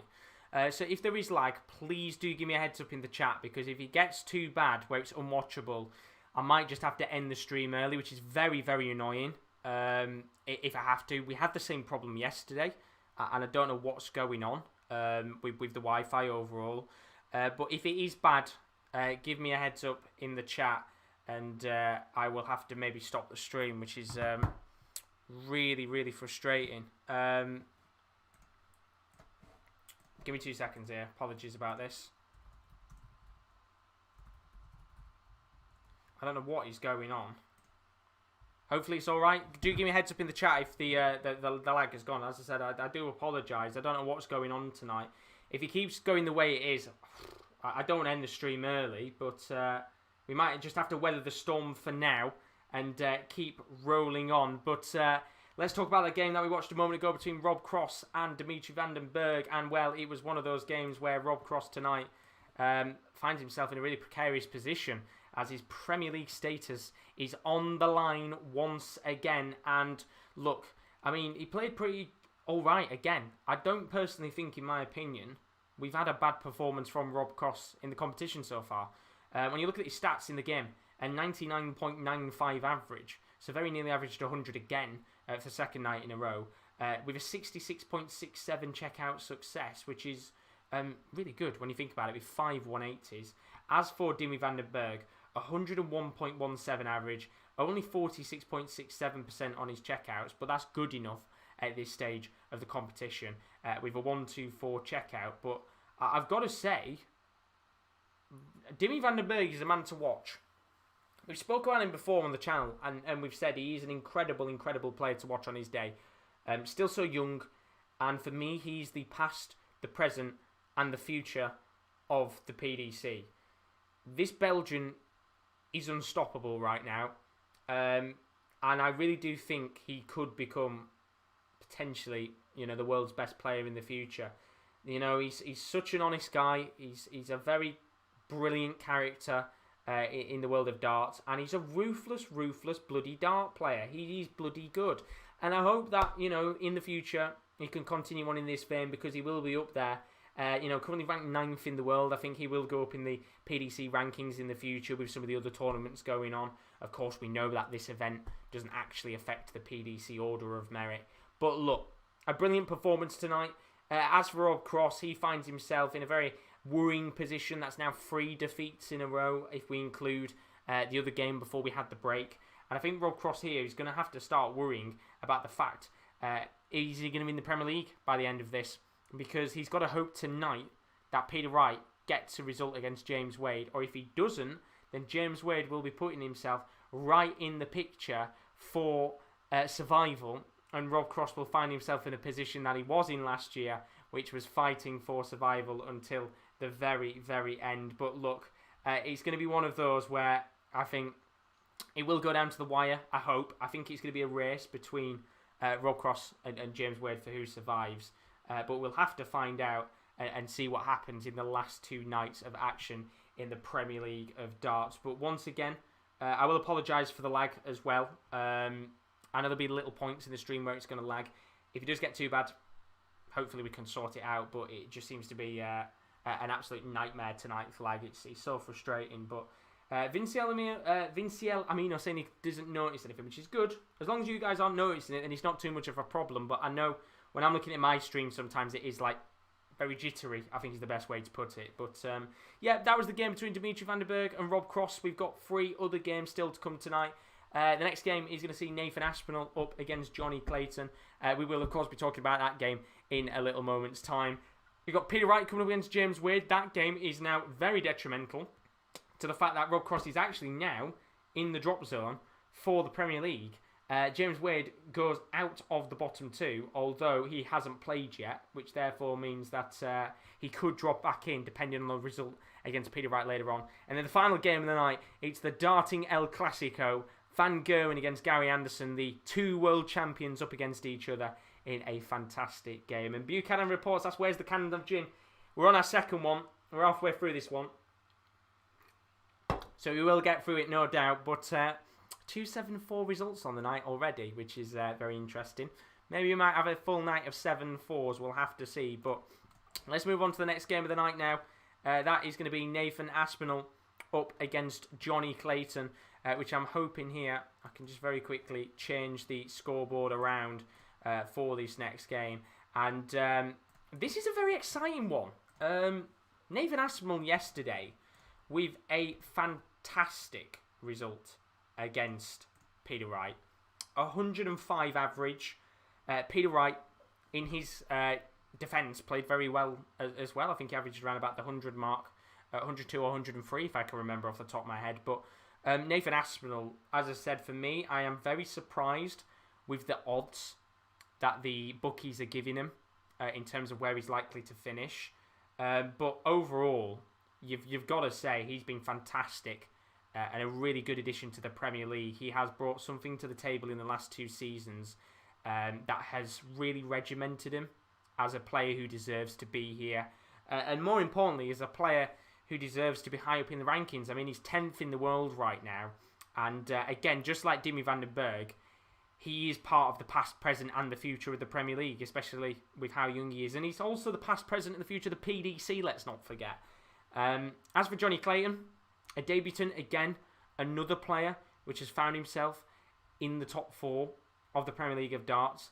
Although, when you look at that result yesterday, not a great result for the Ferret. And I've got to say, usually I'd put my prediction video on at this point and I'd have that to talk through.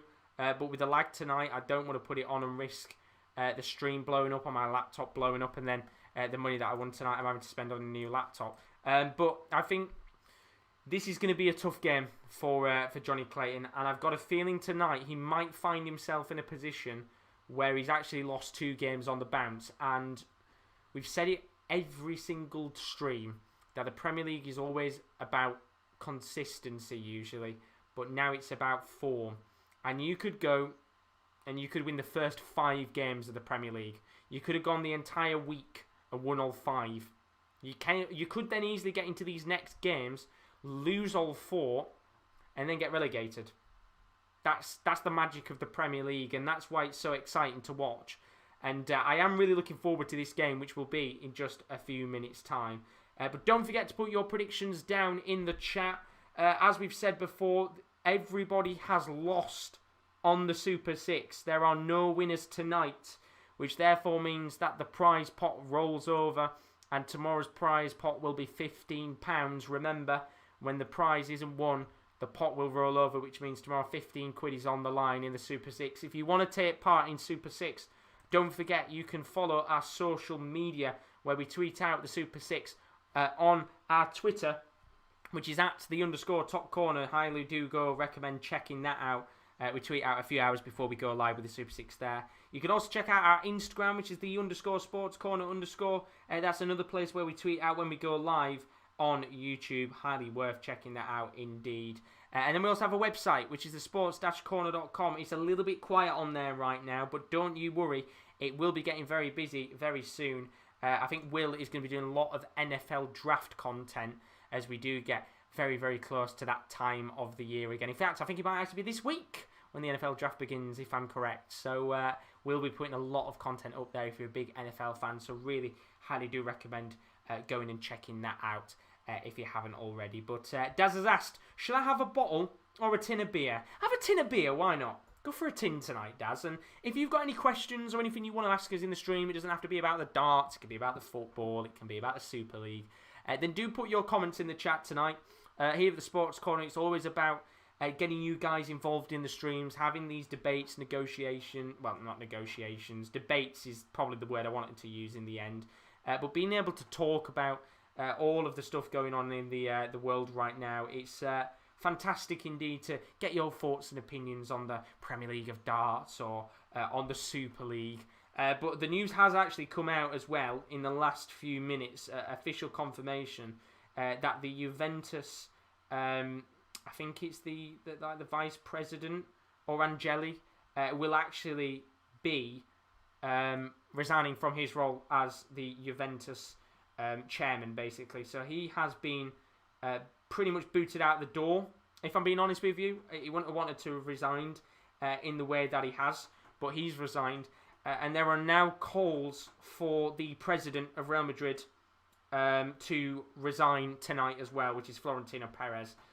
Which, if I'm being honest with you, I think he should probably walk out the door and never enter football again because he's an absolute piece of shit, if I'm being honest with you. But I'm not going to say my opinions on stream because I'll get ourselves banned from YouTube. So that's all I'm going to say on that for now. But a bit of updates with the Super League. That is, of course, going to be a story that even now is going to continue on over the next few days and the next few weeks as we find out the implications of this terrible project that had gone on in the background. But we are moving on to this next game of the night now. Nathan Aspinall up against Jonny Clayton. Both players out onto the hockey for this one in just a moment's time. But look, in your predictions in the chat, do put them in there. Be greatly appreciated. Daz is going 7-5 to Nathan Aspinall. Van Cielmino is going 7-4 to Aspinall. And what I said earlier, based on my predictions, I am going for an Aspinall win tonight. I'm going to go 7-4. Let's keep on the trend. We've had 2 games tonight that finished 7-4. Let's have another one. Why not? 7-4 Nathan Aspinall is my guess. And do put your predictions in. It's always appreciated.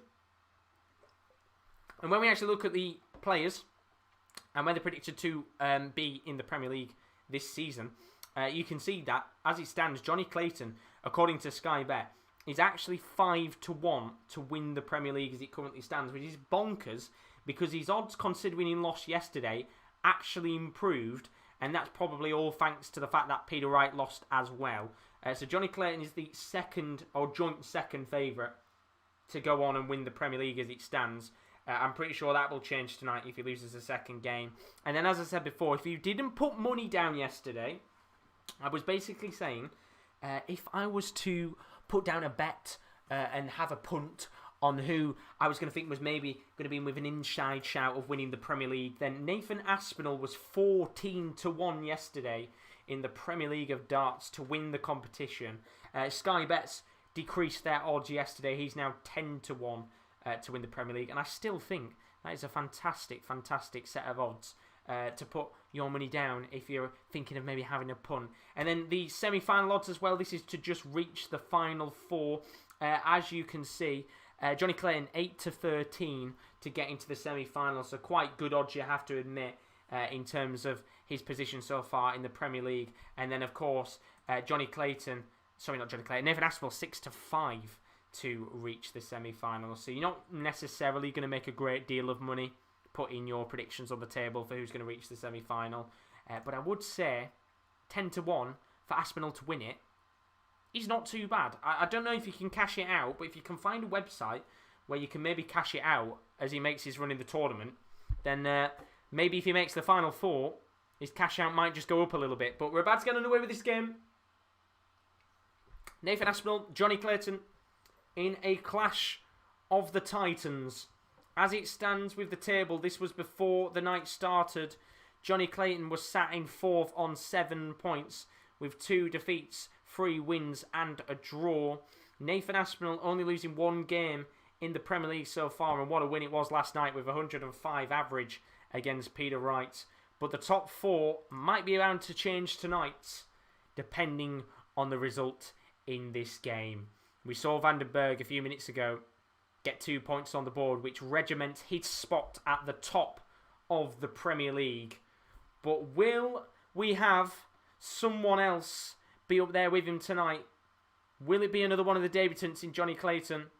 Or will it be Nathan Aspinall, who has only been in the Premier League for 2 seasons, but he might find himself in back-to-back seasons making the semi-finals, and that would be quite the achievement, especially considering the state of play in the Premier League so far.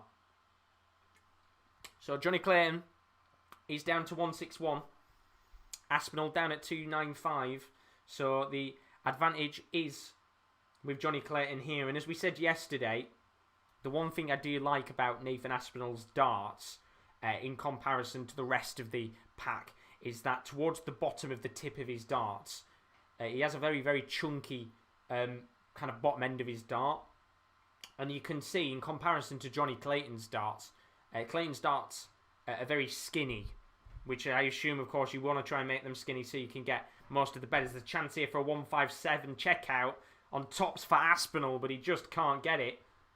And a chance for Clayton to take a 1-0 lead on double 12. First dart's a good marker. Second dart's an even better marker. And the third dart hits the 12. And one problem Jonny Clayton had yesterday was his checkouts.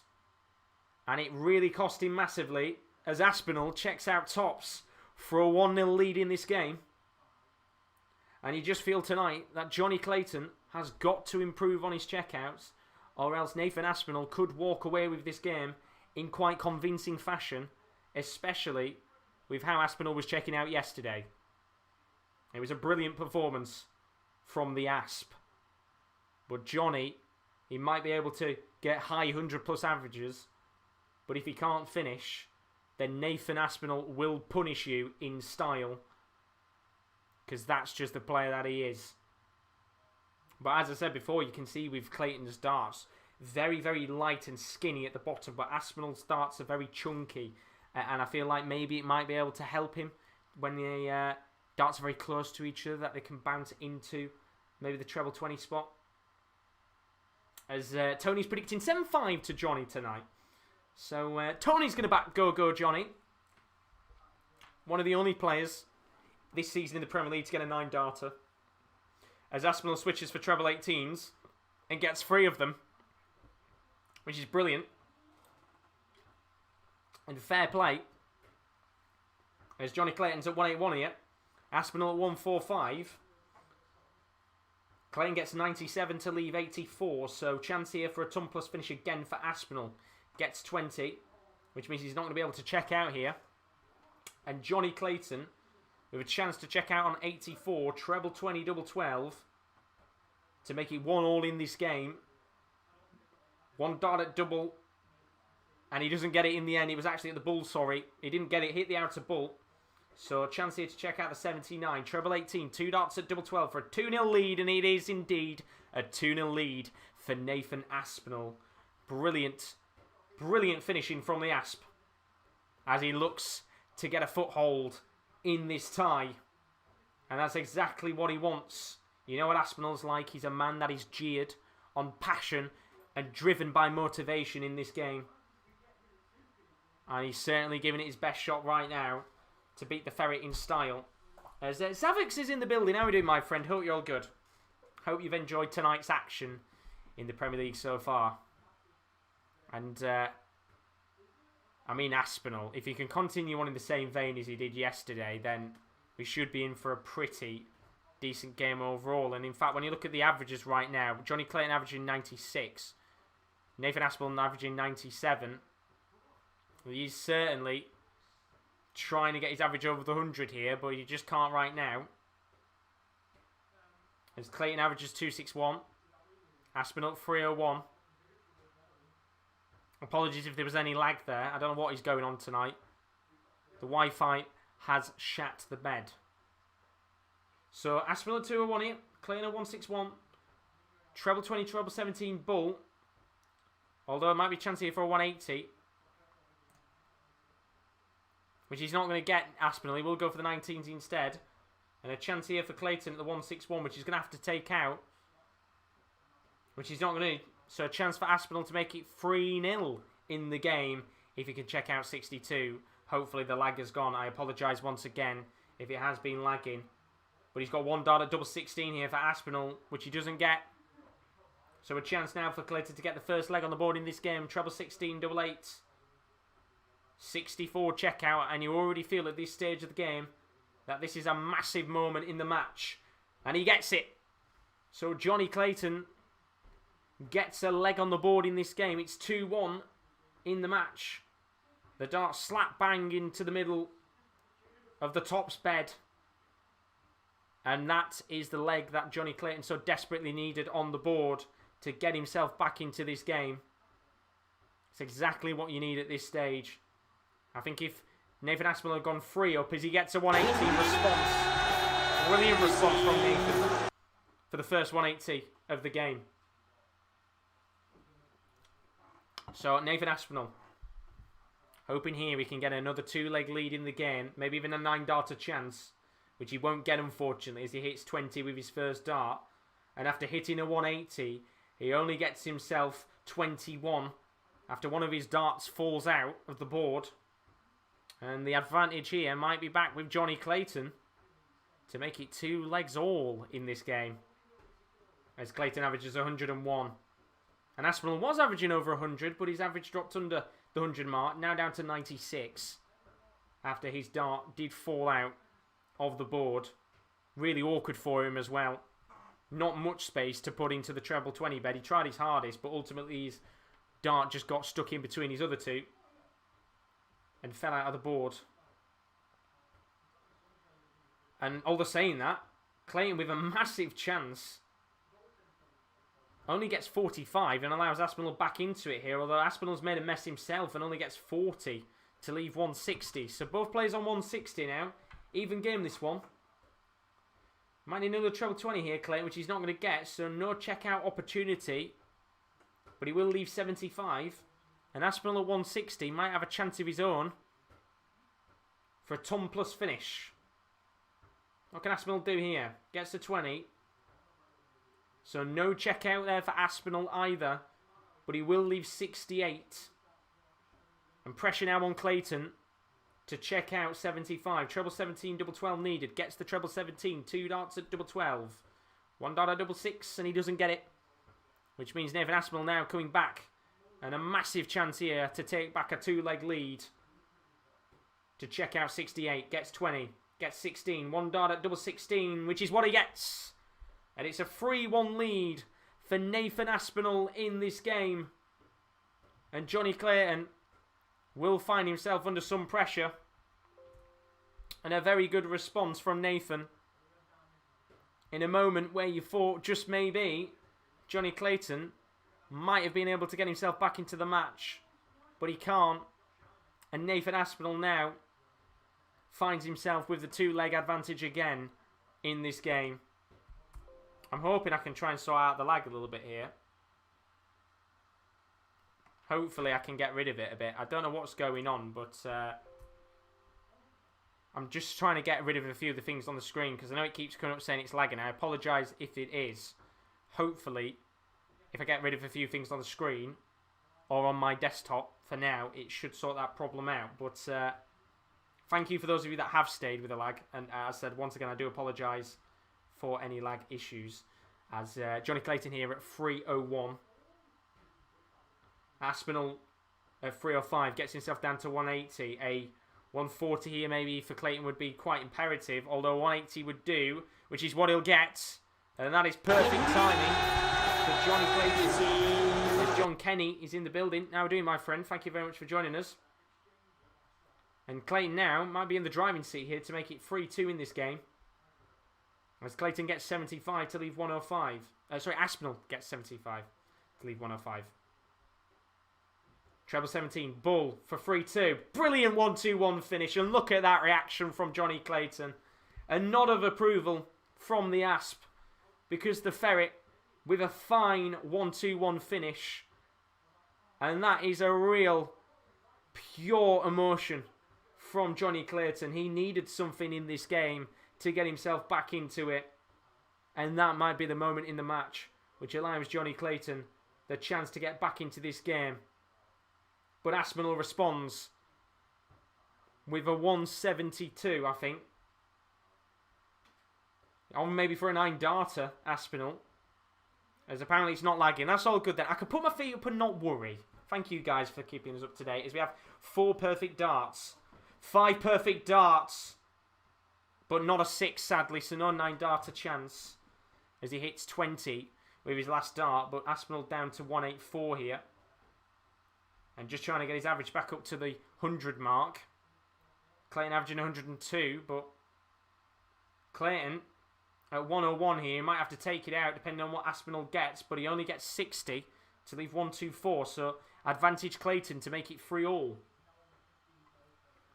Isn't going to check out the 101, but he will be coming back, you would think, unless Aspinall can check out another big finish. So Clayton down at 32. Aspinall here. Gets treble 20. Needs treble 14. Gets it. Double 11 for 4-2. Oh, that's brilliant. That is absolutely brilliant from Nathan Aspinall. And literally yesterday, we saw Jonny Clayton check out a 1-2-1. And the leg afterwards, Dimitri van den Berg checked out a 1-2-1. Tonight, Jonny Clayton checks out a 1-2-1. And the leg afterwards, Nathan Aspinall goes one better and checks out the 1-2-4. It's a fantastic finish. As Jonny Clayton must have thought there for a second he was going to get another leg on the board in this game, but ultimately doesn't. And Aspinall gets himself the 2-leg lead that he's had pretty much for the majority of this game back. As Kyle's in the building, how are we doing, my friend? Hope you're all good. Welcome to the stream. Good to see you. As Jonny Clayton here at 262. I can tell you one thing, Kyle. We did have a 9-darter opportunity earlier. We had 7 perfect darts. We didn't get an 8 for a 9th, sadly. But we've had a chance tonight for a 9-darter, which was very nice. Very good indeed. But 203 here for Clayton. Aspinall at 221. Going to get himself a 140. No, he won't get a 140. In fact, he'll get 130. He goes for the bull with his last dart and gets it. So Aspinall down to 91. Clayton at 203. Going to need a few trebles on the board here, you feel. Which he does get. And a 177 leaves Clayton at 26. So Asp's going to have to check out the 91 here. Treble 19 needed. He'll get treble 16 for double 9. Oh, just doesn't get it. And a chance there to make it 5-2 goes wide of the mark. But Jonny Clayton needs double 13 and gets it. Smack bang in the middle of the double 13 bed. And this game once again finds himself at 4-3. And Clayton is one leg behind the Asp in this constant game of back and forth. Brilliant. Well, I wouldn't say brilliant game, but a good game. As Nathan Aspinall tries to gear himself up and starts with a 140 in this 8th leg of the match. Don't forget, we've got 2 more games still to come tonight. Peter Wright against James Wade. And then the darting El Clasico, the world champions of the past, as Van Gerwen takes on Gary Anderson in no doubt possibly the game of the week, depending on what happens, as both players need to go out there and put on a good performance. I mean, Gary Anderson has been okay in the Premier League so far. Van Gerwen has been okay. Both of them playing a little bit dodgy, I think you have to admit. So let's hope tonight is a barnstormer. And that one's coming up a little bit later on this evening. Looking forward to that one, I'll tell you that for sure. But Clayton here at 172. Aspinall at 170. So a chance maybe for Asp to be the first person to check out the 170 in this competition. As Cows asks, was the Durant, Souza and Cross van den Berg games a good watch? The Durant one was okay. It wasn't great. Both players weren't playing too good. And then the Cross van den Berg one was... Van den Berg was dominating for a large spell of the match. And then Cross got back into the game at the end, but it was just too little too late. As Clayton makes it 4-4 in this game, checks out double 16, and we are now level in this match. As Nathan Aspinall starts with a 1-2-5, and he needs to gear himself up and quick here because Clayton is putting in a better performance tonight. He was struggling with his finishing yesterday, but he's playing much better. And when Clayton's averaging 105, it's always going to be quite hard to stop him. Especially with Aspinall averaging 98. He needs to get it up a little bit. But this is a good game, this one. A very tight one. Either player could easily win this. As Jonny Clayton looks to get a 180 and can't. Gets a 140. And Aspinall here will be praying and hoping he can just get himself something and fast in this match. So Nathan Aspinall at 191. Clayton finds himself only getting 60 at 241. So the advantage here with Nathan Aspinall to go out there and get something and make it again a lead to him in this game. You would expect him to do that. But really, really nervy times you feel here. As hopefully you are good as well, Kyle. Hopefully you are doing very well indeed. I did forget to say that. So 19 double 16 here. 2 darts for a 5-4 lead. And he only needs 1 dart, Asp. And that is a lead again for Nathan. And he finds himself 1 leg away from a guaranteed point in the Premier League. And remember, these two are sat in the top 4 as it currently stands. And it is really detrimental at this stage that they probably get the 2 points on the board rather than the 1. And just get themselves away from the rest of the pack. The likes of Gary Anderson and Peter Wright and Jose de Souza that are just behind them. As we have a Robin Hood from Nathan Aspinall. And that is so unfortunate from him. As he only gets 40. But it's okay. Because 44 from Clayton's not good enough. And there's a chance here for Asp to redeem himself after that Robin Hood. And get a few trebles on the board. Although saying that, he only gets 60. And an opportunity to break away there does not come to fruition. As Kyle's put, thank God the Super League ain't happening. Every owner all involved with this should be booted out, all the clubs respectively. I think there will be. I think with what we've been talking about tonight, I think we heard Ed Woodward is leaving. I think that's going to be his resignation handed in. The Juventus chairman or president, whatever he is, he's left. He's left the club, been basically booted out. I think Florentino Perez is going to be under some severe pressure to fuck off out of Real Madrid and get out of there. And I think there's going to be a lot of people involved with this who are now going to feel the repercussions. I think there are going to be a few owners that will be demanded to leave the club. I think people are saying they're expecting the Glazers to leave and sell the club up, which would be great for Man U fans. I don't like the Glazers, if I'm being honest with you. But to be fair, I don't think many owners in football are great. I think there's a few out there which are very good, but chance here for Clayton to make it 5-all in this game. 3 darts at double 16 in his back and forth match. First dart, a good marker. And the second dart's in, and it is 5-all in this game. And now it's a fight for who will get a guaranteed point on the board. But yeah, it's one of those where I think there's going to be a lot of owners and people surrounding it that are going to get booted out, and I would be very surprised. In fact, no, I wouldn't be surprised if Florentino Perez stayed, because he's just that. He's a knobhead, and as I said, I'm not going to say too much on stream because I'll probably get us banned from YouTube. But I think any football fan that likes Perez should probably just not bother watching football anymore. You know, he's a fickle owner, is probably the best way to put it. And Manu was so desperate to try and get Real Madrid out of a precarious position with financial issues that he's basically brought down the rest of football with him. And I don't think I've ever seen anything in sport where the world has come together and fought off a project like this. And I'll tell you something. The way that these clubs have... I don't want to say it, but the way that the clubs have basically pussyfooted themselves out of it and run off scared, I think is the best way to put it.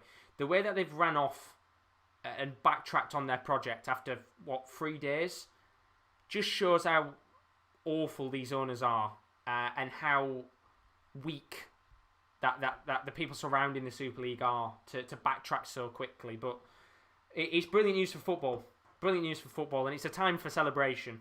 As I think Florentino Perez was doing a press conference at 10:30 tonight. Probably needs an hour and a half to wipe up the tears from his project crashing. But let's hope he gets booted out of the club if we never see him again. Same with the Glazers. Same with Henry. Same with all the rest of the owners.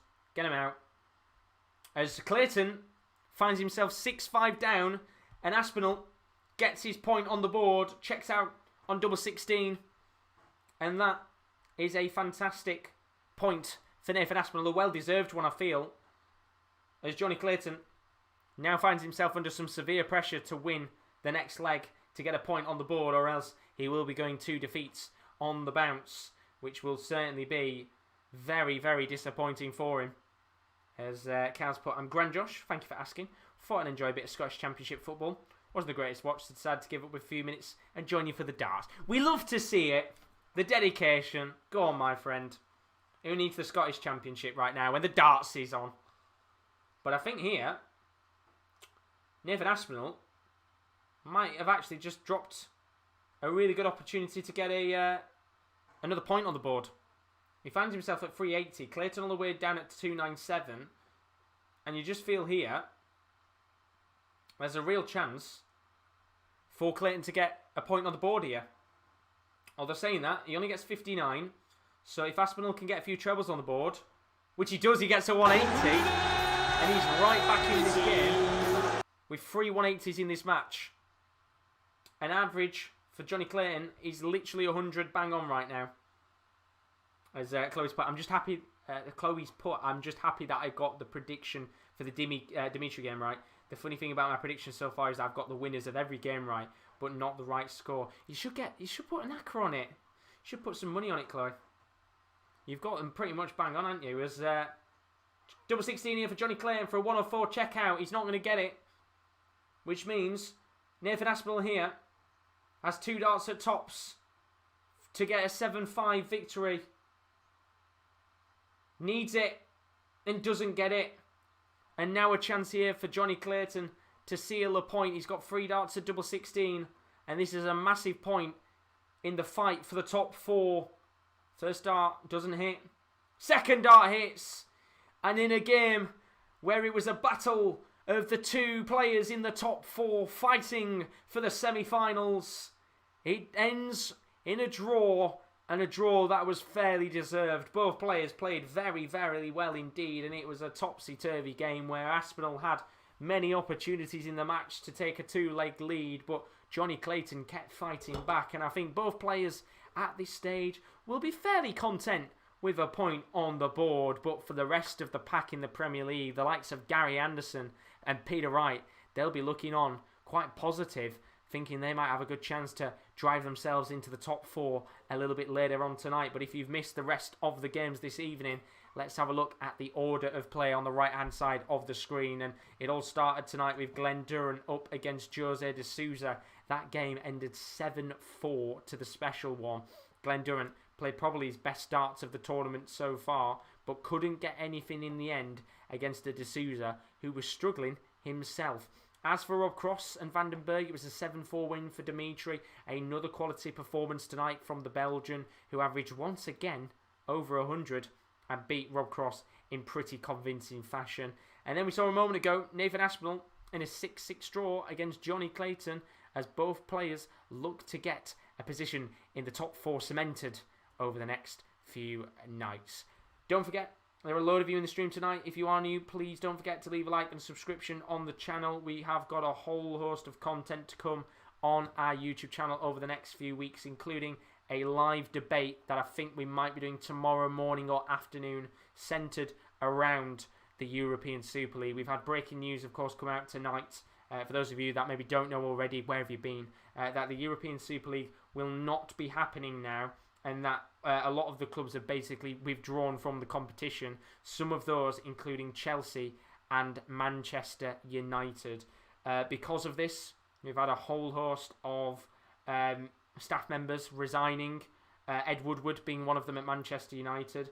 Ranelli as well. Has also been another player who has staff member, who has decided to basically resign. I think we are going to basically see a lot more people over the next few days resign and leave their clubs after all of the reaction from the Super League over the last few days. So that's the big breaking news story. We will have a live debate and a live talk about it at some point, because we haven't actually covered it on the channel, which is quite mad considering it's the biggest piece of news in sport I think we've had for quite some time. But apart from that, here's a look at some of the other content to come over the next week on the Sports Corner. It's a busy week. I've clicked the wrong one. It's a busy week. Let me try again. There we go.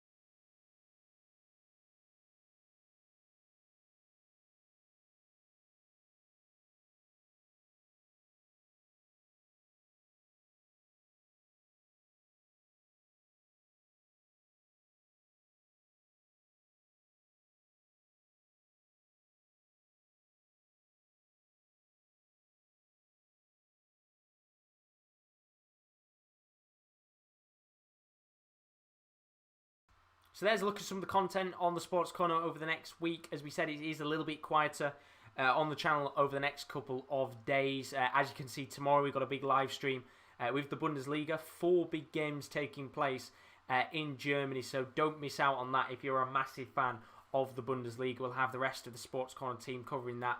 I think around about 7 o'clock, I think I said it was on the stream, on the video there. So, of course, do stick around for that if you are a big fan of the football. But, of course, we've got more darting action over the next few days. And if you're wondering how is the tournament panning out, then this is how the event is going on over the next few weeks. We've only got 2 more nights of action left this week in the Premier League of Darts. We've got 1 more normal night, which is on Wednesday. Of course, some big games going on there. And then we reach Judgment Night, which if you are new to the Premier League, maybe you've joined us for the first time and you've never watched it before. Basically, Judgment Night we'll see the bottom 2 players in the league booted out of the tournament and be eliminated.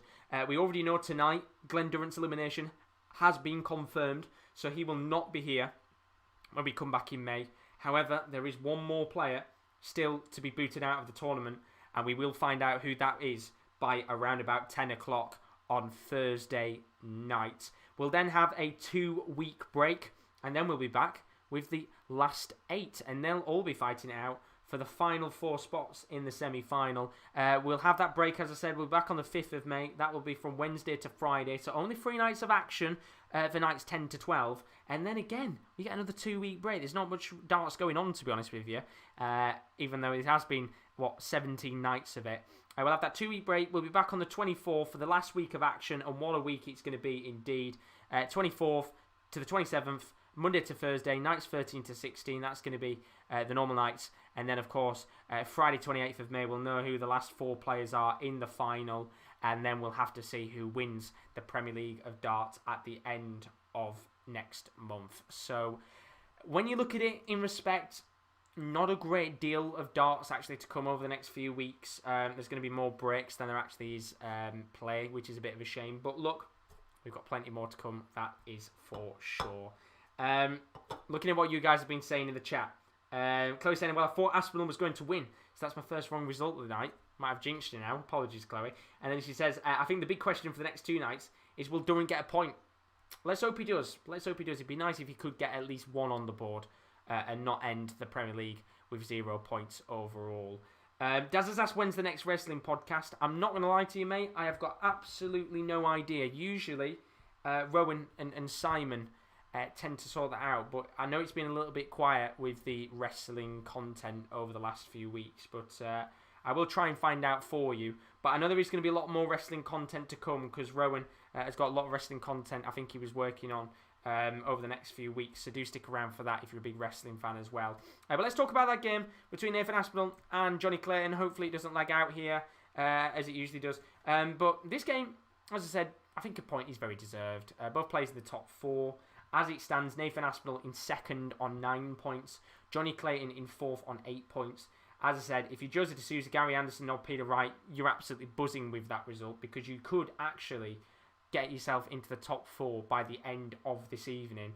And even for Jose de Souza, he's now only out of the top 4 based on legs difference. So it's going to be a very exciting end to this competition, I feel. But in terms of the game itself, Nathan Aspinall averaging 95.44, so not as good as the 105 that he did average yesterday.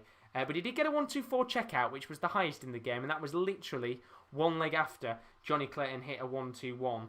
But apart from that, 46.15% checkout success for Aspinall. Okay, I think tonight, not the greatest Aspinall performance in the world. I think he could have done a little bit better. But then at the same time, you can look at Jonny Clayton's performance and say the same. He averaged 99.50, which was very good on the night. Averaged over 100 for pretty much the majority of the game.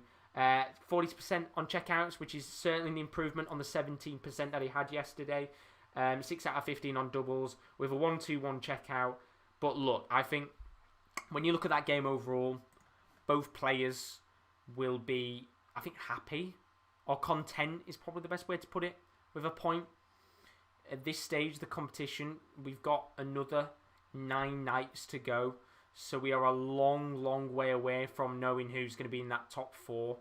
But with how the Premier League is panning out and how it's been, you cannot afford to drop many points in this competition, or else you will find yourself very quickly in the Premier League of Darts, either towards the bottom end of the table and you're fighting for survival, or you find yourself at the bottom end of the table and you haven't got anything to play for because we've already had 2 players relegated and you're just playing games out for the sake of it. Or, in the best case scenario, you get the points and you're up there with the rest of the pack fighting until the very end. And I hope that's what we get. I hope when we get to night number 16 in the last week of May, we're sat there with 5 players or 6 all in the balance to finish in the top 4, because that will make it very exciting. I don't think we'll have had many Premier Leagues where we've had so many players left in the fight for the top 4 spots. But I think right now, both players will be content with that result. Although I do think they'll both be a little bit frustrated on the inside that they haven't got a win in the end, because it does mean players like Peter Wright and maybe even James Wade to a certain extent, depending on what happens in this game, will be looking on and thinking, we might have a chance here. We might have a very good chance to go out there and get ourselves either A, if you're Peter Wright, into the top 4 race, which is something we haven't actually seen from Peter Wright yet. He hasn't been in the top 4, I think, for the entirety of this competition so far. Or B, if you're James Wade, you might be sat in the bottom end of the table right now, in the bottom 3. But if you win your match, you put yourself in a much better position to maybe even finish in the top 4 and just keep yourself, as we said a moment ago, with the rest of the boys fighting for the top 4 spots. But Chris is in the building. How are we doing, my friend? Hope you're all good as always. Not a good result tonight, is it, for Carlisle? But good news for Liverpool, which is very nice to see indeed. But let's look at how the table was looking for these two players before the night started. Peter Wright currently with 2 wins, 2 draws and 2 losses on the board. 6 points overall with a -4 leg difference, which will be a little bit of a worry for Peter Wright, especially as the competition gets on. You know, he's going to have to try and get a few pretty decent, comfortable victories on the board, maybe some 7-3s, 7-4s, just to get a few legs back, especially when you've already got the likes of Van Gerwen, Aspinall and Van den Berg on really high leg differences, which will come in very handy when it comes to the latter stages of the Premier League of darts. But as for James Wade, if he can get up to 7 points tonight, Peter Wright, first of all, will be a little bit worried because that is another game that he's lost. That would be 2 defeats in a row. But what a result it'd be for James Wade, because it would put him with the rest of the pack and keep him up there for the fight for the top 4 spots, which would be very, very nice indeed for James Wade. But look, didn't play really good last night, did he, James Wade? Wasn't his greatest performance in the world, and he'll be hoping that he can do much better tonight.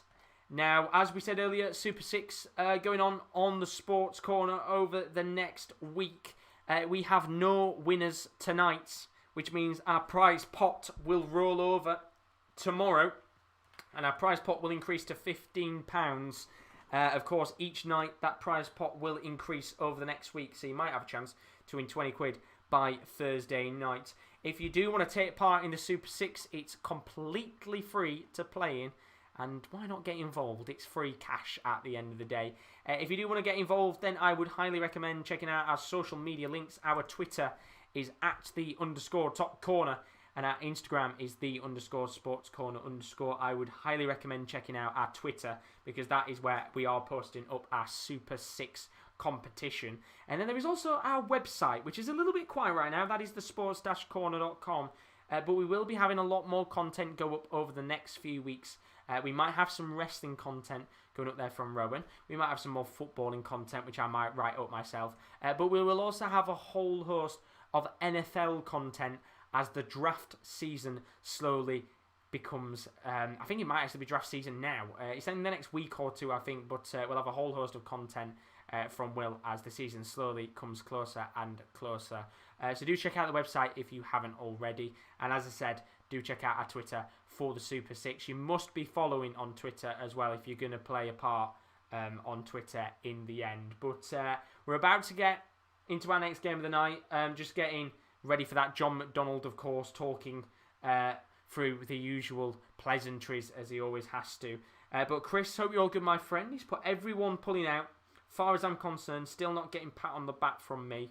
It's an absolute disgrace they even thought about it in the first place. So let's put that out there. No hug from me, which I completely agree with you in that respect, Chris. John Henry, whatever your name is, adding W in your name. F off out of Liverpool. Take your wife too. I'll leave it there. Absolute gremlin.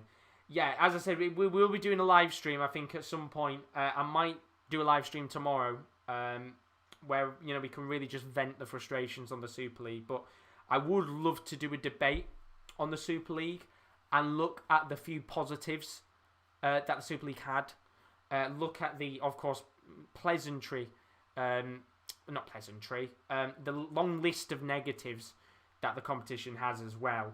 But it'd be really nice to have a debate at some point. But we will have a live stream, I think maybe tomorrow, maybe in the early morning, with myself looking at the Super League and how it will affect football for a long, long time to come. But Peter Wright is about to come out onto the hockey for our penultimate game of the night. Don't forget, the El Clasico of darts is coming up, I would probably say, around about 10 o'clock tonight, maybe 10:15. Michael van Gerwen against Gary Anderson. What a game that is going to be. Two former world champs. Both have had some incredible games in the past. Let's hope tonight is another Premier League classic. But without further ado, our next game is about to get underway. And it sees Peter Wright, who's had a bit of a sloppy start to his Premier League campaign, up against James Wade, who's had a pretty sloppy start to his Premier League campaign. And this would be a great opportunity tonight for one of these two players to just put themselves in a much better position to fight for the top four.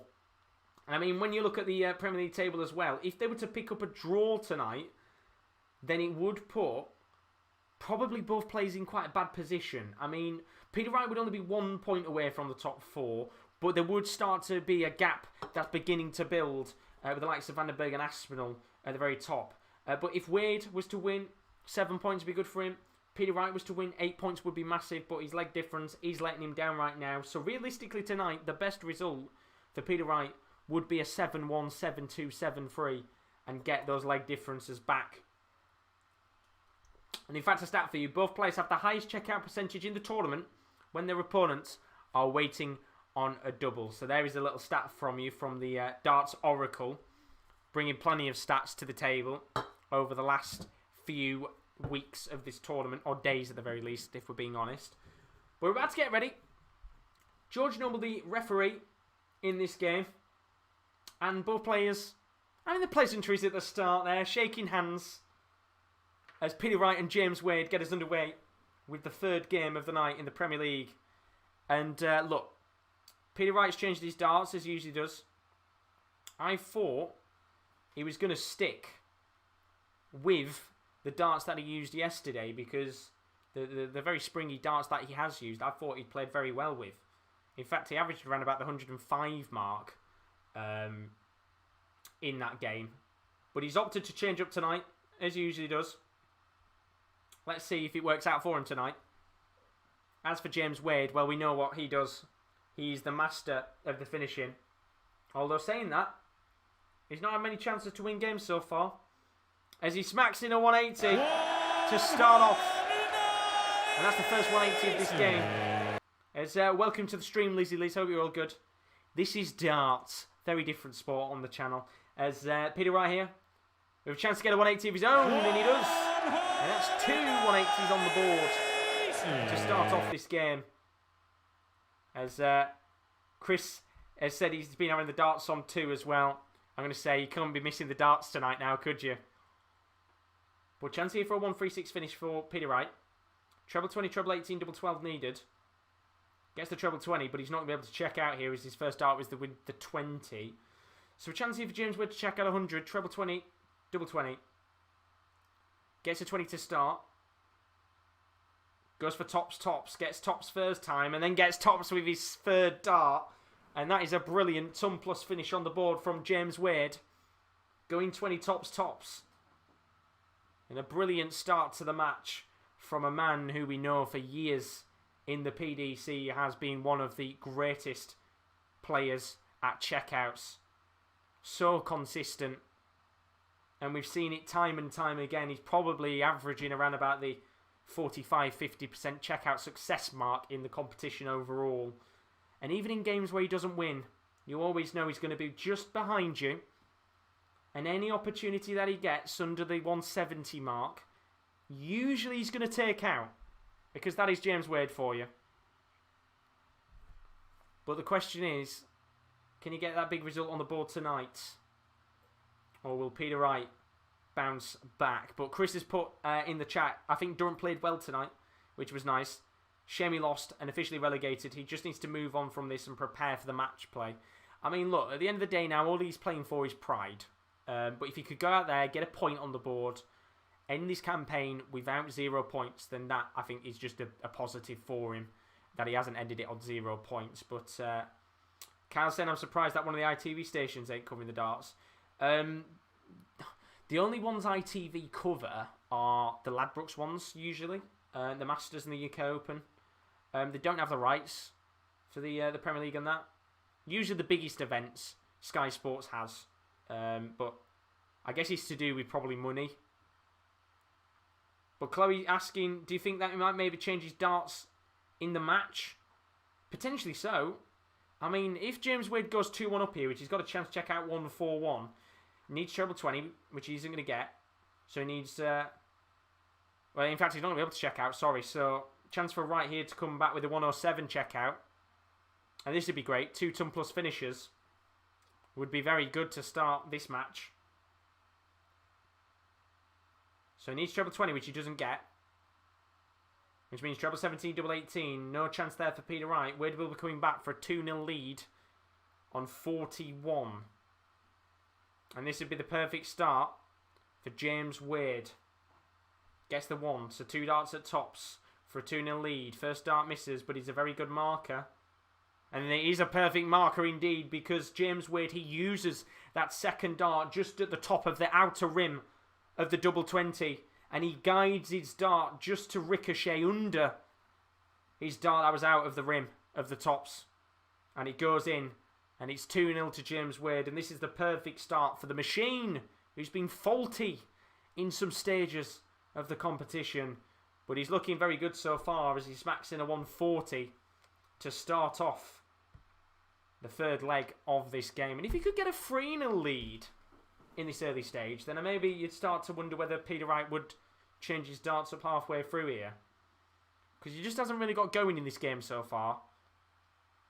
And James Wade has had a pretty easy first 3 legs. As he's already down to 2-6-1. Peter Wright back at 3-1-6. So an advantage already with James Wade. As Chris has put, now football can go back to United and Liverpool hitting each other again, which is very true. We don't have to worry at the fact that football is going to be cancelled forever. We can just forget this ever happened. Although we can still, of course, think about the repercussions in football and what it means for these fickle owners that were so desperate to fill the pockets with cash. I hope a lot of them resign. I know Florentino Perez won't, because he's a stubborn git. And I think the only way Florentino Perez would leave is if he was literally hounded out of the club by the fans. If they carried him out of the stadium and chucked him into the out onto the streets or something. I genuinely don't know how they're going to get him out of the club. But double 11 in for James Wade for an 84 checkout. Hits 11 instead, and he knows that was a big opportunity in the game to go 3-0 up, because Peter Wright now with a chance to check out 76. And you feel that this is a crucial leg in the early stages of this game. He's going to go double 18 after hitting 2 20s. And he gets it into the top right-hand corner of the double 18 bed. And Peter Wright makes it 2-1. And gets himself back into this game. And that is a very, very crucial leg you feel in the match, because of James Wade gone 3-0 up. I think Peter Wright would have been thinking he's in some serious trouble had Wade got something there. But Tony thinks, or he's hoping maybe Wade and Anderson to win the last 2 games. Possible. I want Gary Anderson to win it.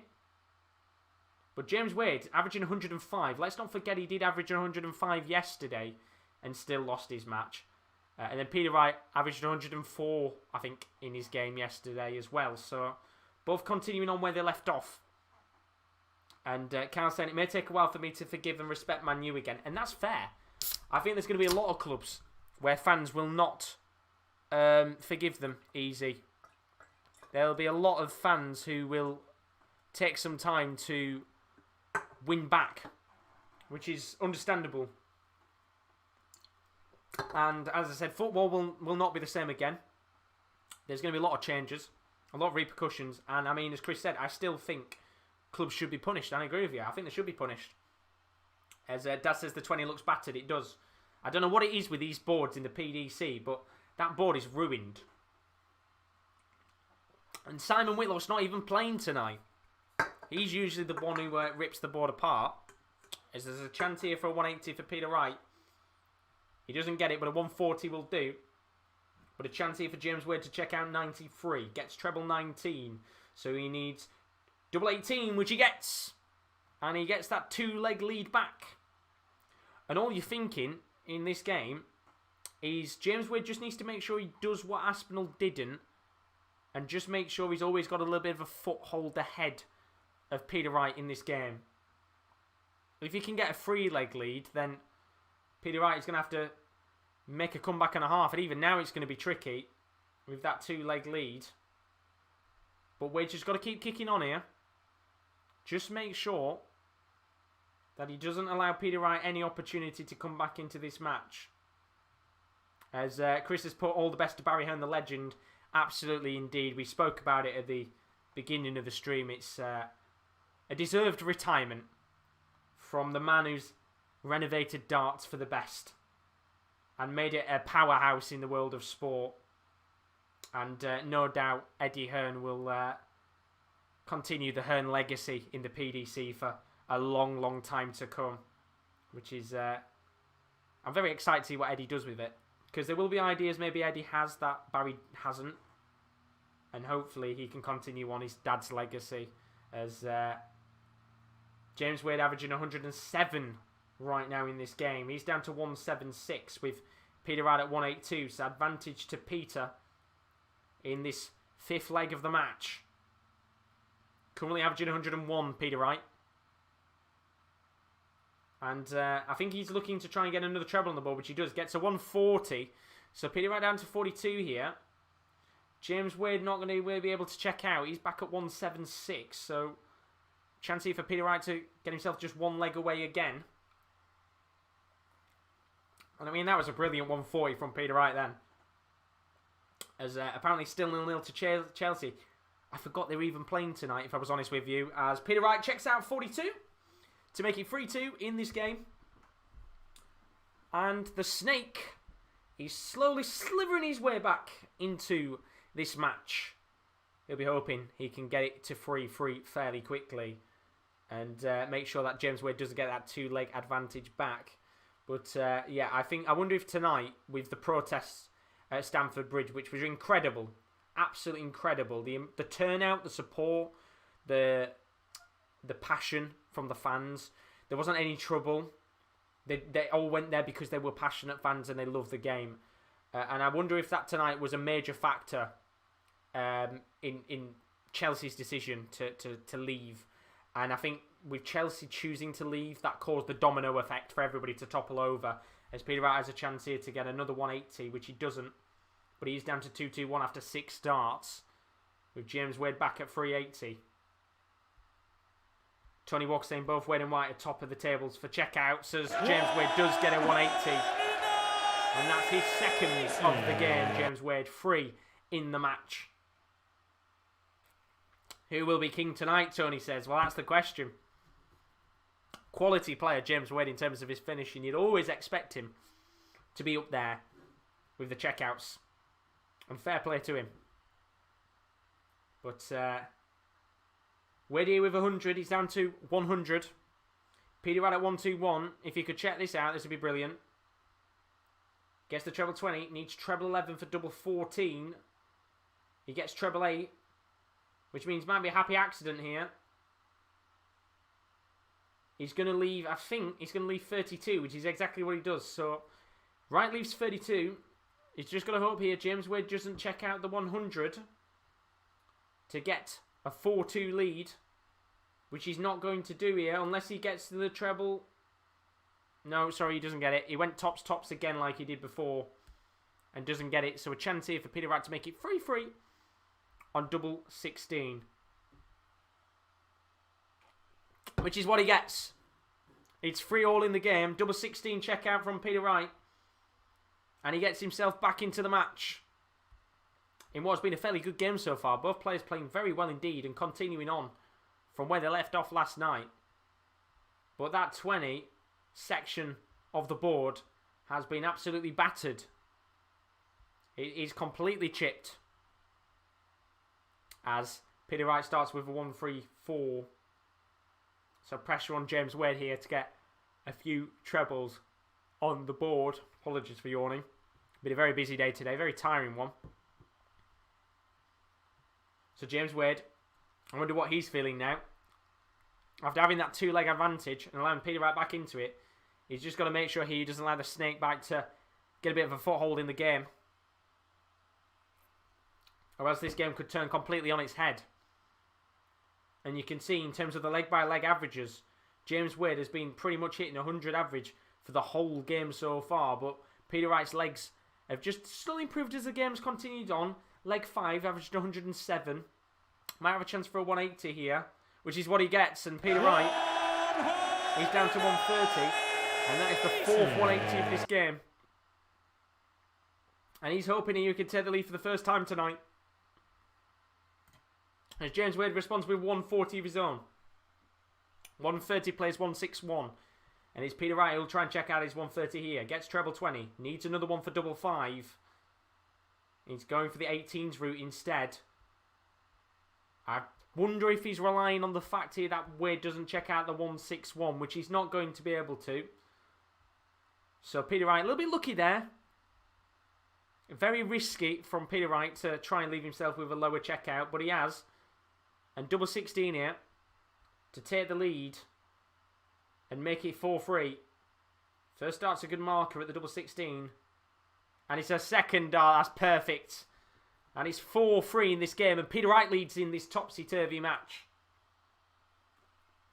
Which could probably go all the way, I feel. I wonder if this will end 6-6. Both players playing very well indeed, as you would expect. Trying to bounce back from disappointing results yesterday. As Carl says, Josh yawning, the gin is wearing off. Can he survive the rest of the stream? Oh, 100%. The next game is what I think we've all been waiting for, the next match of the night. Van Gerwen, Gary Anderson. That's the game we all want. A game with so much history. I think one of the greatest ever legs we will ever see in darts was the 9-darter opportunity from Michael van Gerwen, which he missed. And then Gary Anderson checked out the 170. I think that's the greatest leg we'll ever see. As Dazas kind of changed the board. They could, if they wanted to, but I think they'll probably just stick with it. Usually if there was breaks, like there is in the World Championship and that, they would probably change the board in the break. But I guess in this case, they'll just continue it. Seems just a little bit too much effort maybe to mess about changing the board when there's only a few more legs left, because then they'd have to change the board again for the next game, I think. So I think they'll just roll with it for now. Chance though for a 125, I think Wade's going for here to leave tops. And he's going to have 6 starts here, James Wade, to make it 4-4 in this game. As Chris is putting in the chat, Liverpool will take some forgiving from me. That's all I'm saying. Punishment to clubs involved should still happen. I do agree with you. I know you said it earlier. I do agree with that. So tops here for Wade for 4-4. And he hits it with his first dart.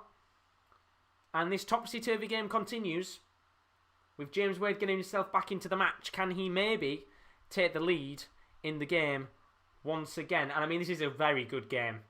Both players averaging over 100. Both players being quality on their finishing. And you can tell they're really up for it tonight. Giving it everything, as you would expect at this stage of the Premier League. Remember that these two aren't actually out of the relegation scrap as well.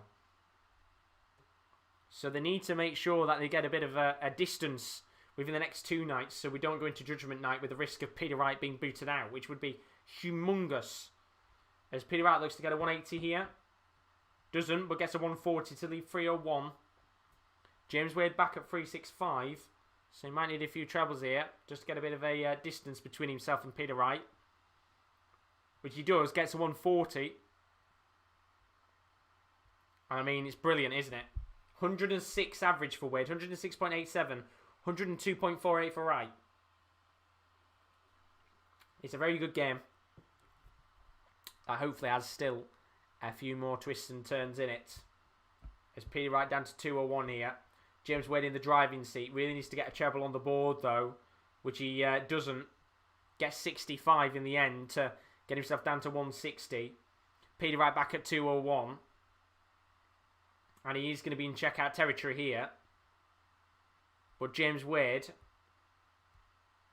might have to watch out because Peter Wright are 141. But he's in the driving seat, James Wade. I mean, this would be a brilliant checkout for a 160. Gets the 20, so there won't be a checkout here, unfortunately. But if he can hit another treble here, which he does, and he gets himself down to 60, Peter Wright's going to have to check out the 141, you feel here. Treble 20, treble 19, double 12. Gets the 60. Needs 57 for 24. Gets 57.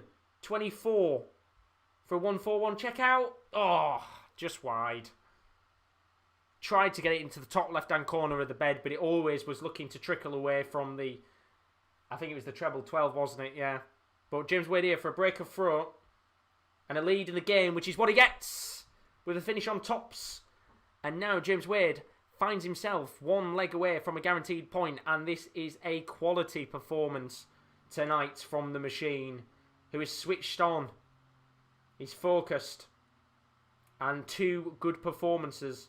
As Chloe says, I wonder what Price is thinking about the Premier League this year. I wonder what the Premier League would have been like with him in. Because, I mean, with him in there, bloody hell. I wonder whether the league would have been completely different. You just don't know. Let's hope he's there next year. You know, I feel like we're coming now towards the end of COVID in the UK.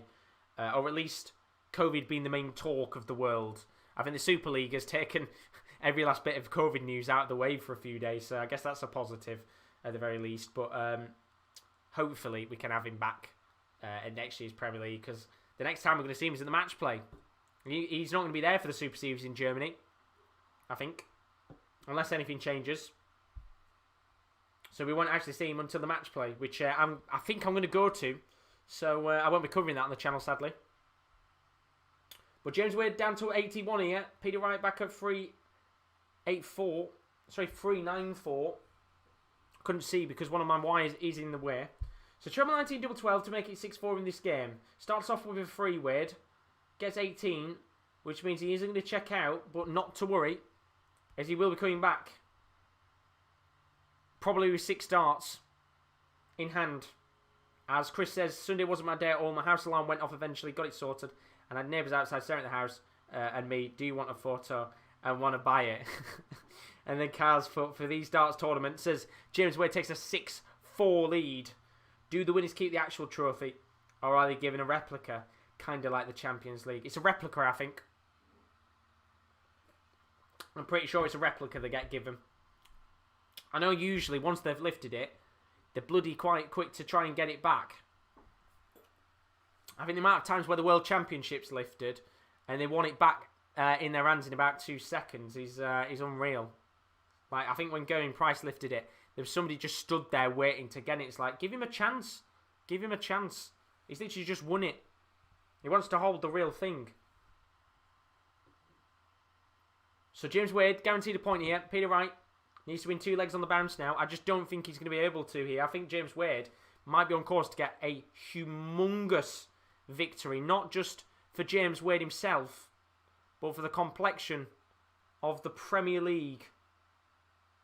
And how it stands right now. It is so tight. And this will open the doors even more. And what must Rob Cross be thinking? He must be very worried now for his Premier League status. Especially if Wade can win this. But a chance here for Peter Wright to check out 160. This would be a massive check out, which he's not going to get. But he will be coming back, Peter Wright, with James Wade back at 201. As Chloe says, this result would put Wright in a lot of trouble, especially with his leg difference. Exactly. He hasn't done himself any favours tonight, has he? He needed to win this game by quite a comfortable margin. But that leg difference is being eaten away at. Bull double 16, 82. Gets the outer bull. So 17, 1 dot at tops to make it 6-5. He bloody needs it, and he doesn't get it. So a chance here for James Wade to get what would be a massive victory. Gets treble 20. 2 darts at double 18. And he gets it. And James Wade has just blown the doors open in the Premier League for the fight for survival.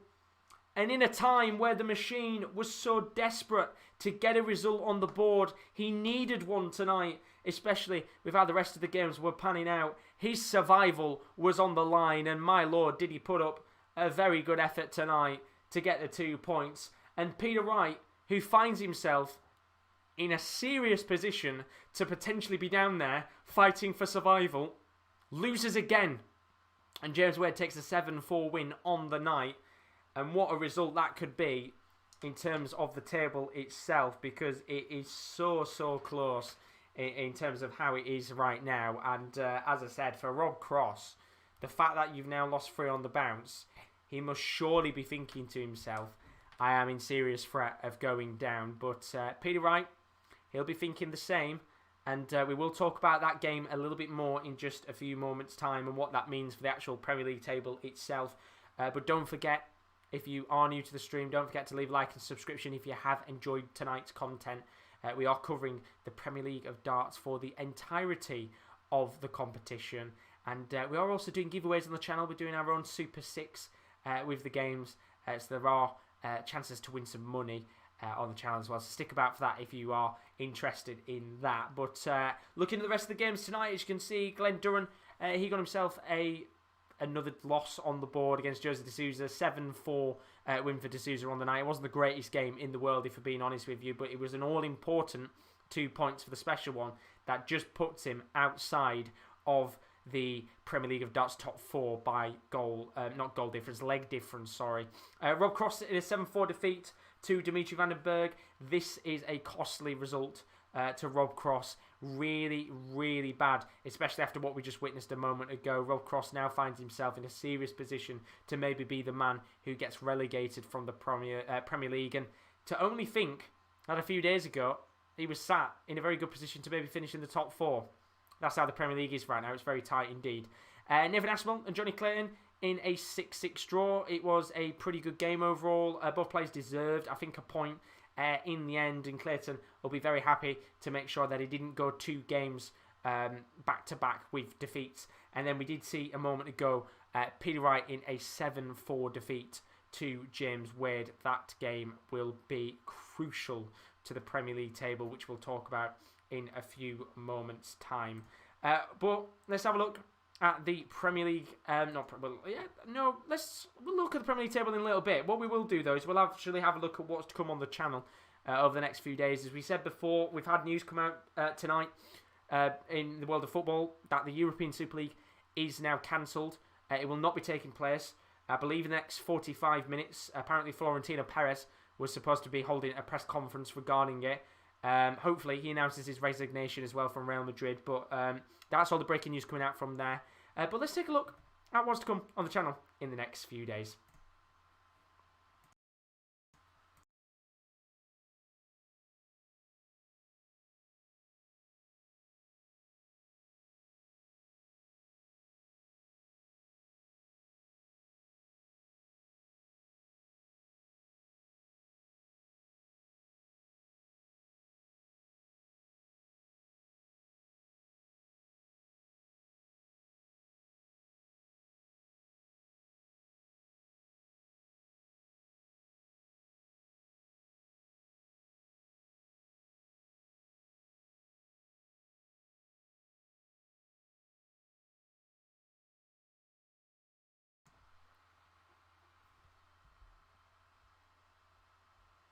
So there's a look at the content to come over the next few days. As you can see, lots of stuff to come. We're going to have a live European Super League debate that will be coming up in the next few days. We'll be talking about what the Super League has done to the world of football, the positives of the Super League, the negatives. And we're going to try and balance it out with a live debate on our channel. It could get heated, or it could be quite calm. You'll have to see. I think we might be doing that at some point this week.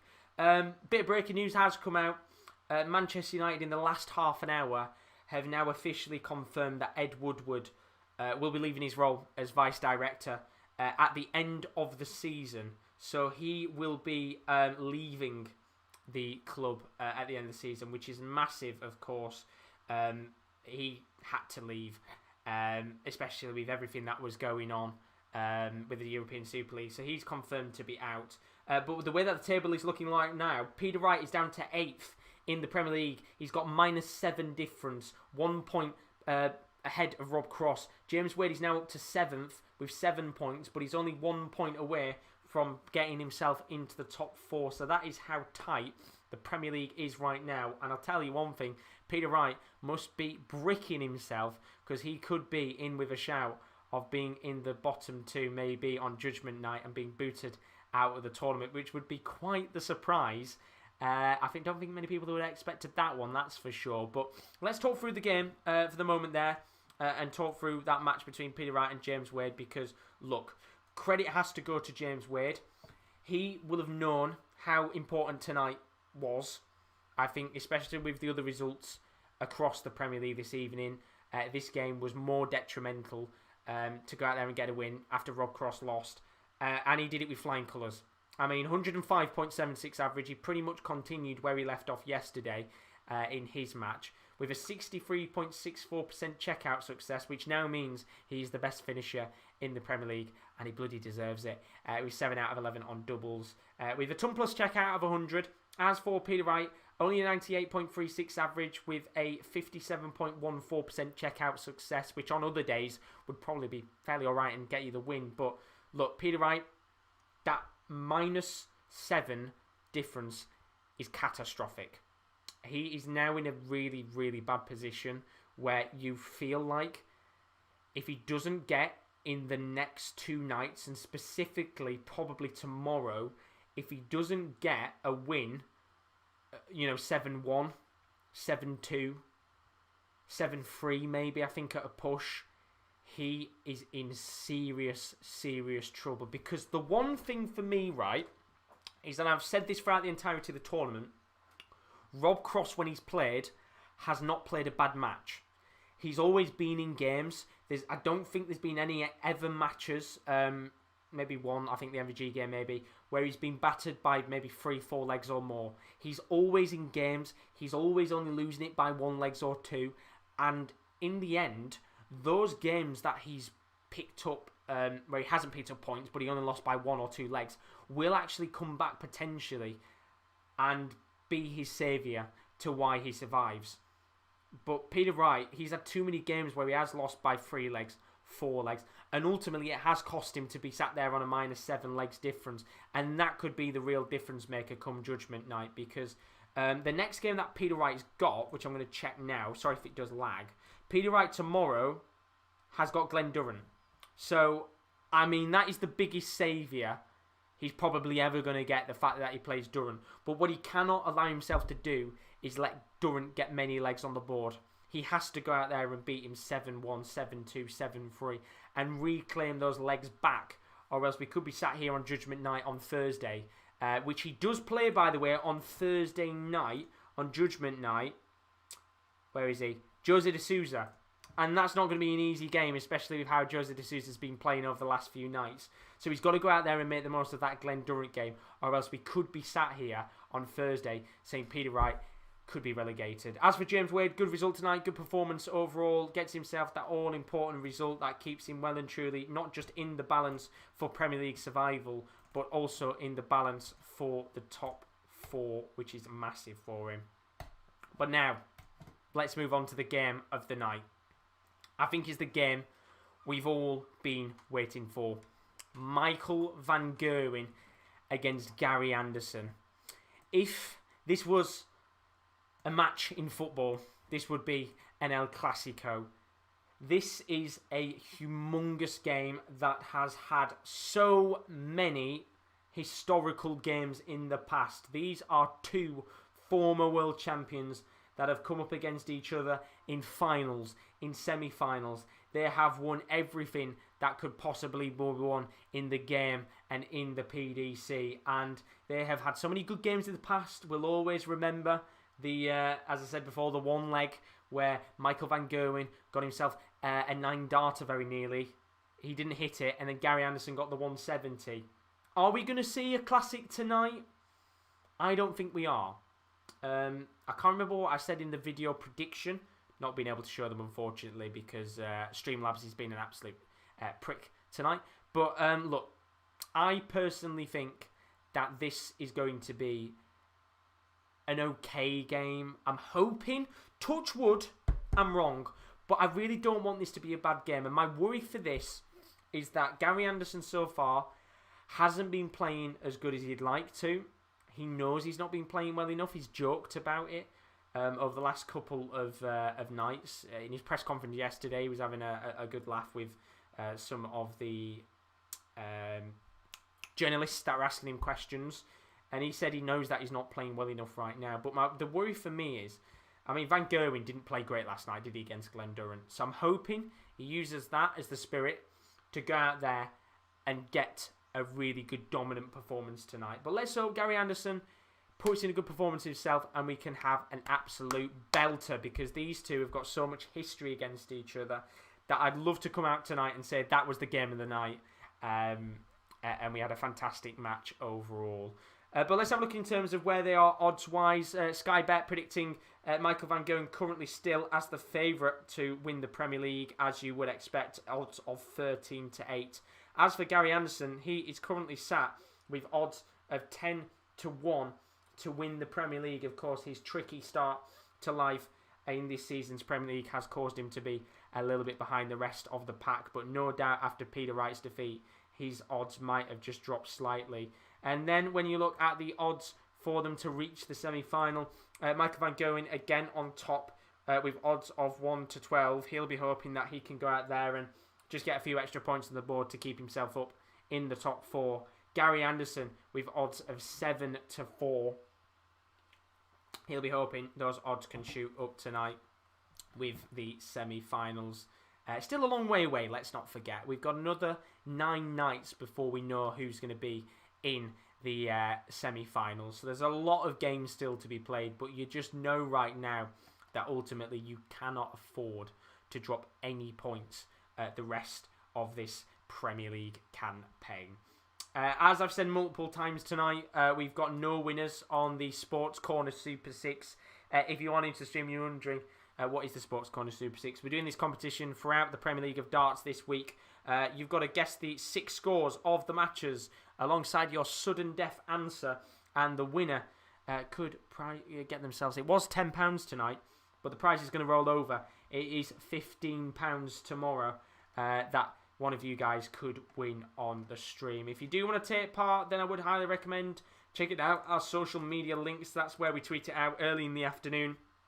Our Twitter is @the_top corner, and our Instagram is _sports corner_. Do go and check those out, of course. Twitter is where we're going to be putting up the Super 6, where you can put your predictions in. And then our website is the sports-corner.com. It's a little quiet on there, but there will be a lot of content going up very soon. A lot of NFL content as we do get close to the NFL draft season. So that is all of the social media links and stuff sorted for now. The real question on everyone's lips, what are your guys' predictions? I've got to make my own prediction now. Kyle says, imagine the scenes if they both got a 9-darter. If they both got a 9-darter, I will literally jump out of the window. It's open right now. If somebody outside has heard me, they've heard me say it, I will be jumping out the window if we get 2 9-darters. Absolutely unbelievable if that was to happen. But I'm going to predict in this game, I've got to back my man. I've got to back Gary Anderson. Gary is winning this game 7-5. Fuck it, why not? Let's hope he does, and fingers crossed we do. And Chris said it happened before, Wade and Fortin. Who knows? I don't think both players are in the form to hit 9-darters. We talked about earlier the fact that Michael van Gerwen right now can't hit 180s. So we haven't really got much hope for a 9-darter from MVG right now, considering he's only hit... Was it 9? I'm getting it up again. Let me find it. If I can still read it. I can't read it anymore, I think. Nah, I can't see it anymore. But either way, we're second bottom of most 180s. So unless MVG comes out tonight and puts in a bonkers performance with the 180s, then I don't think we're going to get that tonight. But I'm going to make my prediction. I said 7-5, Gary Anderson. Rowan saying up the Gary. Up the Gary, we want him to win. Dad's saying MVG 7-4. Chloe saying MVG 7-5. She also put, we've had a trio of 7-3 results and now a trio of 7-4. Does that mean we'll have a trio of 7-5 results? We'll have to see and find out what happens there. But this is it. The match we've all been waiting for. One of the greatest matches in the world of darts. These two have played off against each other more times than you could shake a stick at. Is it going to be another classic match? As Now TV has decided to crash on me. Cheers, brilliant. My Now TV has now frozen. So let's hope I can get that back in a second. But look, these two have played so many times in the past. They have won multiple titles. They've won pretty much everything that you can be offered to you in the PDC. As My Now TV has still crashed. Be really bloody nice if it sorted itself out. This is the biggest game of the night, and of course it bloody crashes, doesn't it? Let me see if I can sort it out. Give me 2 seconds here. Of course it'd crash, wouldn't it?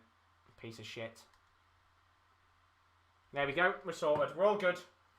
Refreshed it, and we're about to get underway in this game. Is it? Are you back in MVG or are you back in Gary Anderson? That's the question. Clay was saying it'd be typical MVG if he randomly got a 9 darter now, especially on the form he's on. It bloody would be. But we're about to get underway. The biggest game of the night. The biggest game of the week. It's the El Clasico of darts. It's Van Gerwen versus Gary Anderson. And we're off to a rocker. It's a 180 to start. Here we go. Just to set the scene. MVG with a 180 to start. I mean, imagine a 9 darter in the first leg of this match. I would go absolutely fucking mental. As Gary Anderson's dropped one of his darts on the floor. Or one of his flights even. And there'll be no 9 darter, sadly. But you know what these two are like when they come up against each other. The atmosphere, the anticipation for a game like this. If they can both get in the floor tonight and get themselves out there and really put in a quality performance, get the 100+ averages, get loads of 180s, then we'll be on for a good match. As Van Gerwen gets himself down to 135 after 9 darts. And Gary Anderson will be absolutely praying that the way that he throws his darts tonight, so immaculate, he needs it to be good. Because MVG, you'd think, will punish him tonight. As he tries to check out 135, but he's not going to. So a chance here for Gary Anderson to check out 134 on treble 20, treble 14, double 16. Gets treble 18. And one of his darts has actually ricocheted out the board. So he won't be able to in the end. And the chance here for MVG to check out 72. Which he's not going to be able to. So Gary Anderson requiring 80 here. Treble 20, double 10. To take a 1-0 lead for Gary. Tops now for Gary. Oh, Gary. There is a 1-0 lead for Gary Anderson in this game. And I would start cheering and chanting. But there's a long way to go in this game for Gary Anderson to win this. As he starts off with a 1-3-4. And Van Gerwen on for a 180 here. Goes for the 19s instead. He's down to 3-6-2. And I don't know what it is about these two. But as I said, they always bring out the best of each other. And we love it.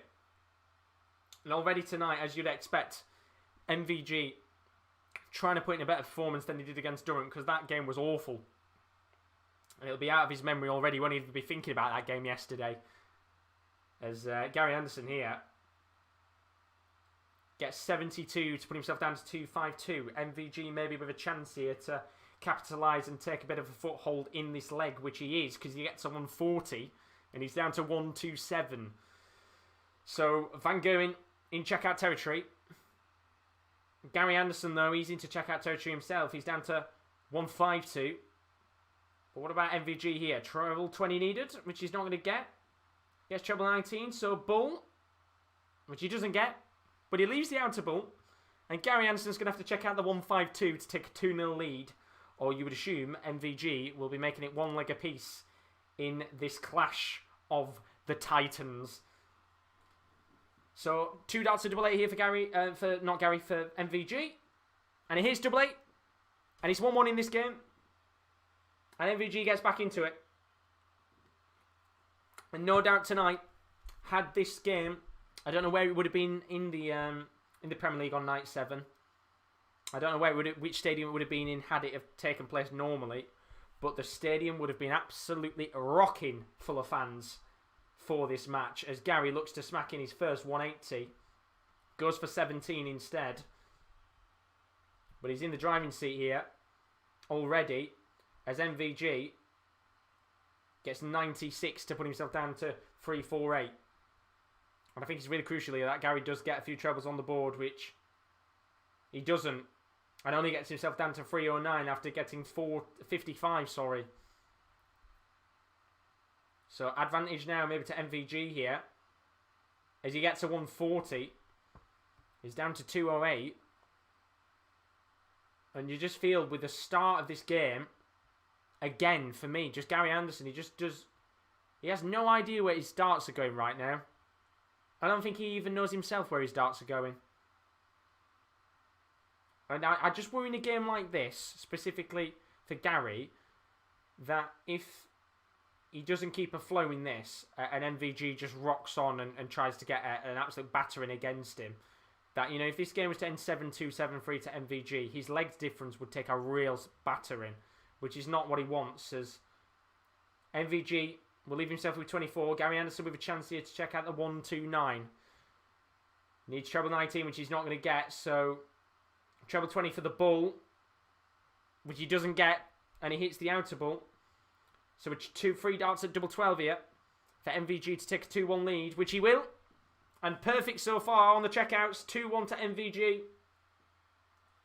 for a 16 dart leg for mighty Michael van Gerwen. And Gary Anderson's going to have to respond quick, or else I do feel, even at this early stage of the match, that MVG will just try and push on in this game and really take this to Gary.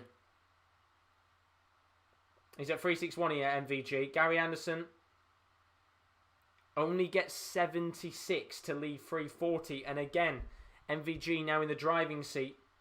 Although saying that, only gets 59. And Gary's got to get a few trebles on the board, you feel. Gets one treble 20. Needs another one here to get a 140, which he does. So he's down to 200. And as I said, make it 2-2 in this game. And it is much more even. Make it 3-1 to MVG. And then it gets a little bit worrying as MVG gets himself down to 164. But Gary Anderson responds with a 180. And he's down to 20. So the pressure is on here for MVG to take out the 164. Which he's not going to be able to do. So Gary Anderson with a chance to make it 2-all with 3 darts at double 10. Which he does. And he's got to be immaculate with his finishing tonight, Gary. And that is a brilliant finish on the double 10. And so far so good in the El Clasico of darts. And I would look at the averages. 97 average for Gary, 96 for MVG. So both players averaging pretty okay. Not the high averages you'd want to see from the two players, but it's good enough so far. As we go into leg 5 of this match, as Chris has put Michael van Gerwen, can't believe he speak. Michael van Gerwen should grow hair, don't go bald. He used to have like a Robin haircut, didn't he? You know when Iron Robin used to have hair when he was at Chelsea. He's got Iron Robin hair-esque. You know when he had his hair a few years ago. Apparently there's been a red card in the Chelsea game. Who's it for? You'll have to tell us, Chloe. If you know, of course. Unless it just says there's a red card. But not what you want to see. So, Gary Anderson here at 167. Michael van Gerwen at 176. Treble 20, treble 19 bull for the biggest finish of the tournament so far, which we're not going to get from Gary Anderson. So a chance here for MVG to make it 3-2 on treble 20, double 8. Can he do it? Gets treble 20, 2 darts at double 8. First dart's a good marker. And second dart is in. And Michael van Gerwen takes a 3-2 lead in this game. And I think Flash Scores just shat the bed for a second because it's still saying 2-2. Ignore that. It is 3-2 in the game to MVG. I don't know why it's saying 2-2. I'll keep you up to date with it.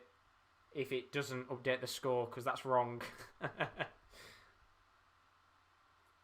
So, Gary Anderson here. Gets 125. Apparently it's Ben White as well in the 92nd minute. I'm guessing that game's still 0-0 as it currently stands. Good result that for Brighton in the complexion, the survival. I think it's just genuinely froze. There we go. Back again. As Gary Anderson gets himself down to 96. MVG back at 309 here, so a chance for Gary to make it 3-all in this game, as apparently full time has just been reached, 0-0. Good result for Brighton, that. So 96 for Gary Anderson. Starts off with a 5, not what you want. Need a treble 17 for tops, he's not going to get it, so MVG here at 173 does need to get a few trebles on the board just to put some pressure on Gary Anderson. And he puts a little bit of pressure on, but Gary Anderson here, 3 darts to double 16. First dart hit 16, so 2 darts to double 8. And he only needs 1 to make it 3-3 in this game. And this is a very tight match so far. That could still bubble up at any given moment. As MVG whacks in a 180 to start off the 7th leg. Can Gary Anderson do the same? He can't. And maybe MVG could give us a cheeky little 9-darter. That'd be nice. As he hits his 4th dart, but he doesn't hit the treble 20 bed, which is a real shame. But both players now averaging over 100 for the first time in the match. MVG down to 2-2-1 after 6 darts. Gary Anderson down to, I think, 1-6-1. Oh no, sorry, 2-6-1. Oh, 130 there for MVG. Goes for the bull. Now down to 91. Gary's got to get a few trebles on the board here. And he gets 97. So, Gary Anderson back at 164. Chance here for MVG to check out treble 17 on tops. Now double 10. Doesn't get it. And Gary Anderson here is going to have to check out the 164 for a 4-3 lead. Doesn't get the treble 20, so there'll be no 164 finish for Gary. And a chance here for MVG to take a 4-3 lead in the game with 3 darts at double 10. First dart, good marker. Second dart, good marker. Just takes a moment to compose himself. And third dart doesn't hit, so Gary Anderson a chance here. Needs to take the 107.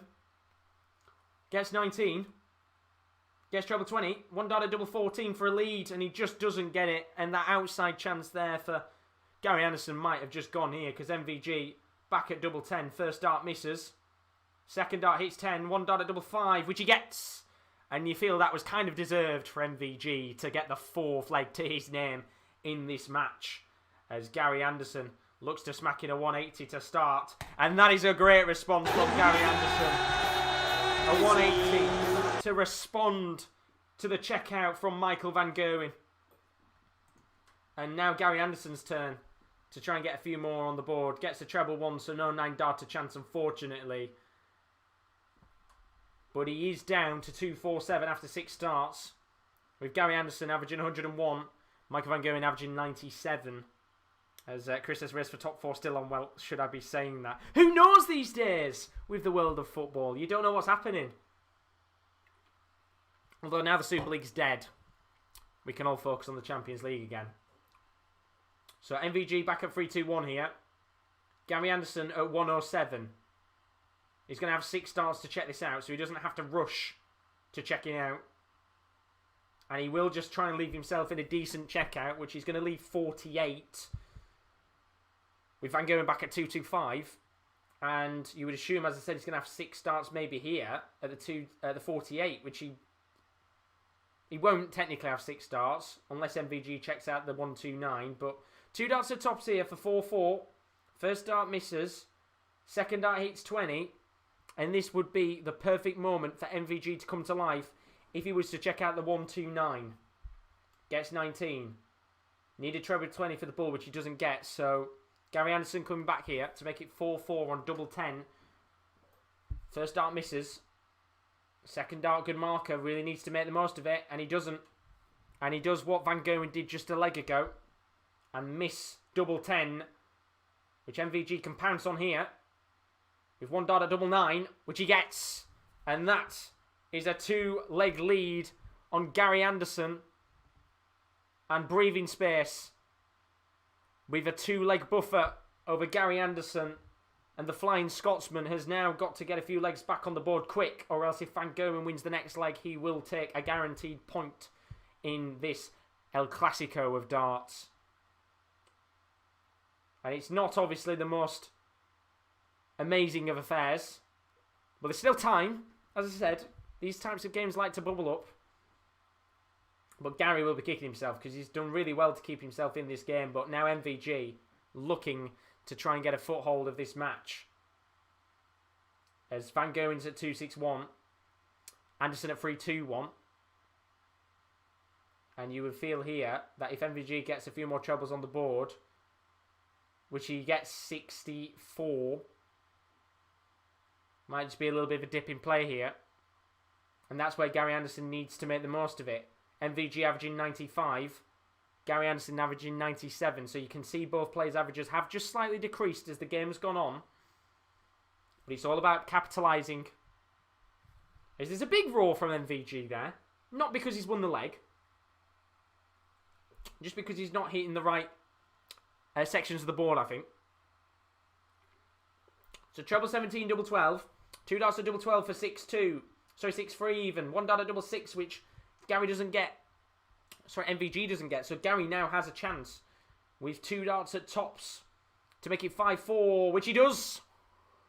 And this is a detrimental leg in the complexion of this match, because Gary Anderson really does need to go and get this next leg on the board just to make sure MVG doesn't guarantee himself a point, and maybe Gary might be able to nick an actual win in this game if he can get himself all geared up in these latter stages of the matches.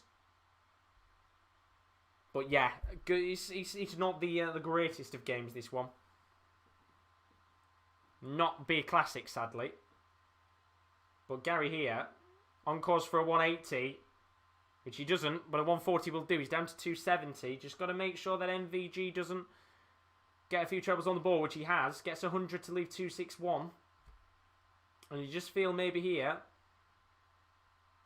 that Gary needs to get a few trebles of his own, which he gets 100. So he's down to 170. MVG, again, another chance maybe to break away in this next leg. As keeps put Gary, puff that chest out. Always timid. Too nice. Get angry. Be a jock, man. That's the thing with Gary recently. And I don't know whether it's... I don't think he's changed his stance. But it, as you said, it does seem a bit timid, his throw recently. Doesn't feel the same. Can't say what did you mean by MVG will be guaranteed a point if he wins the next leg? So basically, if you get 6 legs in a match, you're guaranteed a point because it's the best of 12. As Gary smacks in the tops finish for 5-5, and now it means whoever wins this next leg as we reach the 11th leg of the game is guaranteed a point. But who is going to guarantee themselves that all-important 1 point? Will it be MVG or Gary Anderson? And Gary, to me, looks more likely in this game. But you never know with MVG. He can turn it up when he wants to. But Gary really looks focused in this game. And I think he'll be hoping here he can get that point on the board. And just alleviate some stress and pressure in the Premier League of darts. Although saying that, he's only at 60. And there's now a chance here for MVG to drive forward. He's at 3-1-2. Anderson at 3-1-6. And he's on course for a 180. And gets a 140. So MVG at 172. Gary Anderson needs a 140 of his own here, which he gets a treble 20 and then gets a 20 to get 100. And there's a bit of a cushion here for MVG to get himself a point in this game. And well, he's left himself, I think he's down at 432. So Gary going to have to try and put some pressure on here, which he's not going to be able to. So MVG now with a chance to make it 6-5 on double 16. And he's got the leg. Gets in on double 12. So MVG guarantees himself a point. Now it's Gary Anderson who's having to fight here to get himself a point in this game, or else MVG will take 2 points. And I've got to say, if you're Gary Anderson tonight, if you don't get a point here, I think he'll be absolutely seething at the fact that he's allowed himself to not win at least a point in this game, considering MVG hasn't played amazingly well. But he's going to get a 140 here, Anderson. He's down to 3 or 4 after 6 starts. Got to pray here that MVG doesn't match up. Which, in fact, he might go one better. And does. And gets 177 to leave 264. But Gary's going to respond. Trying to get a 140 again, which he does. So he's down to 164 here. And this is going to be a good end to the last leg of the match. Can the Flying Scotsman get himself a leg as both players are in check-out territory? Van Gerwen at 124, but Gary with a chance here to check out the 164. He's not going to get it, but he leaves himself down at 68, so a chance for MVG to win the game with a 124 finish, which he's not going to get. And Gary Anderson has the chance to seal that all-important point on 68. Treble 20, double 4 for a 6-all draw. Gets the 20, which means he's going to have 1 dart at tops. And 1 dart at tops he gets. And I think that's deserved. It wasn't a classic in the complexion of the game itself. But these two have had so many games in the past where they've come up against each other and have brilliant games. This won't be one of them. But what it was a deserved point for Gary Anderson. And a deserved point for MVG in a game where both players were always neck and neck for pretty much the majority of the match. But in the end, Gary Anderson gets himself a point. MVG takes a point. And if you are Dimitri van den Berg and Nathan Aspinall at the top end of the table, you will be absolutely buzzing at the fact that you have been able to go out there and get a little advantage over the Dutchman tonight in the Premier League of darts. And what does that mean for the table? You might be asking yourself. As it stands in the Premier League, we've had 2 draws tonight and 3 4-7 victories. No players on the left-hand side technically won, but the table looks like this. Dimitri van den Berg first on 10 points. Nathan Aspinall and Van Gerwen second and third on 9 points. Clayton and Souza 4th and 5th on 8 points. Gary Anderson in 6th on 8 points. James Wade in 7th on 7 points. Peter Wright in 8th on 6 points.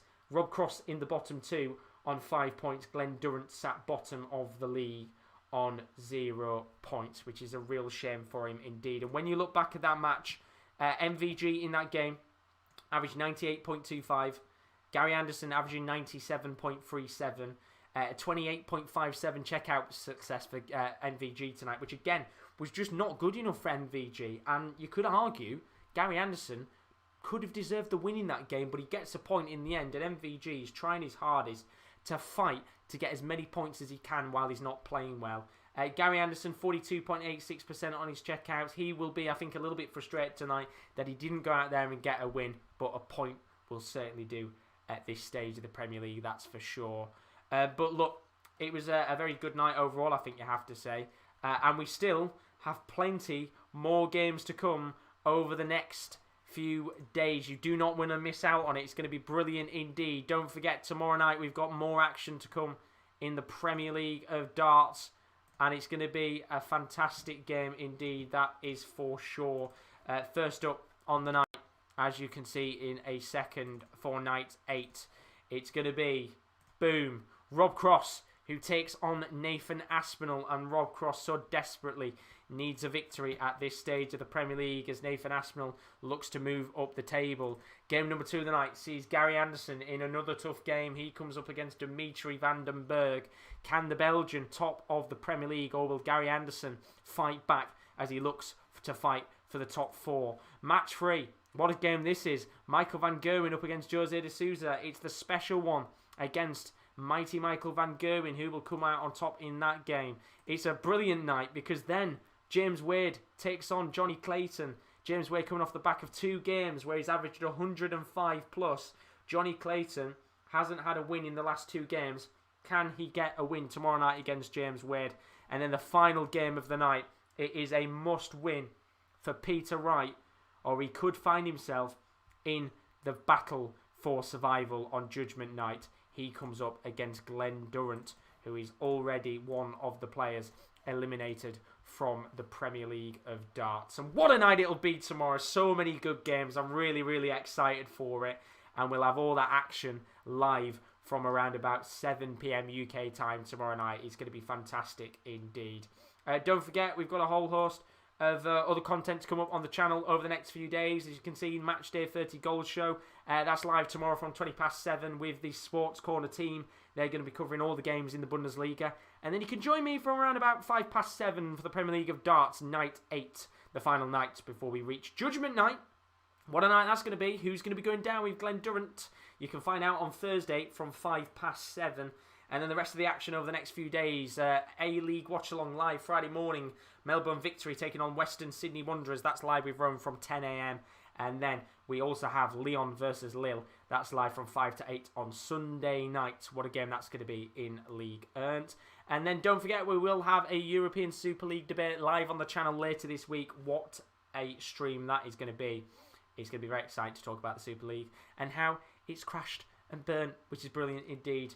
Don't forget, as always, you can check out our social media links. As you can see on the screen, our Twitter is @the_top corner, and our Instagram is _sports corner_. Do go and check those out, as always, if you haven't already. That is the best place to go and basically check out when we are live on YouTube, and when we also upload articles to our website, which is thesports-corner.com. Do go and check that out if you haven't already. There's going to be a whole host of new articles available in the next few days based on the NFL draft. So if you're a big fan of the NFL, do go and check that out. It's really, really worth it indeed. And also, with the Twitter, if you are somebody who wants to get involved with a lot of giveaways and stuff, we are doing our Super 6. Super 6 will be back tomorrow. All you've got to do is guess the 6 exact scores of the games tomorrow night, as well as how many 180s you think there's going to be in the whole session. And you might win yourself a prize pot, which will be £15 tomorrow. Prize pot rolling over very nicely indeed. But that is it for tonight's action in the Premier League of Darts. We had some pretty good games once again as the Premier League heats up very, very nicely indeed. Don't forget, if you are new to the stream, don't forget to leave a like and subscription. We are pushing towards 2,100 subscribers. And thank you once again for everybody who has been turning up. There has been so many of you joining us for the darts over the last few days, and I really, really do appreciate it. But I'll be back tomorrow night, 7:05, for some brilliant games. But as for now, have a fantastic morning, evening, or afternoon, wherever you are. And we'll see you again on the Sports Corner YouTube channel. Take care. Good night.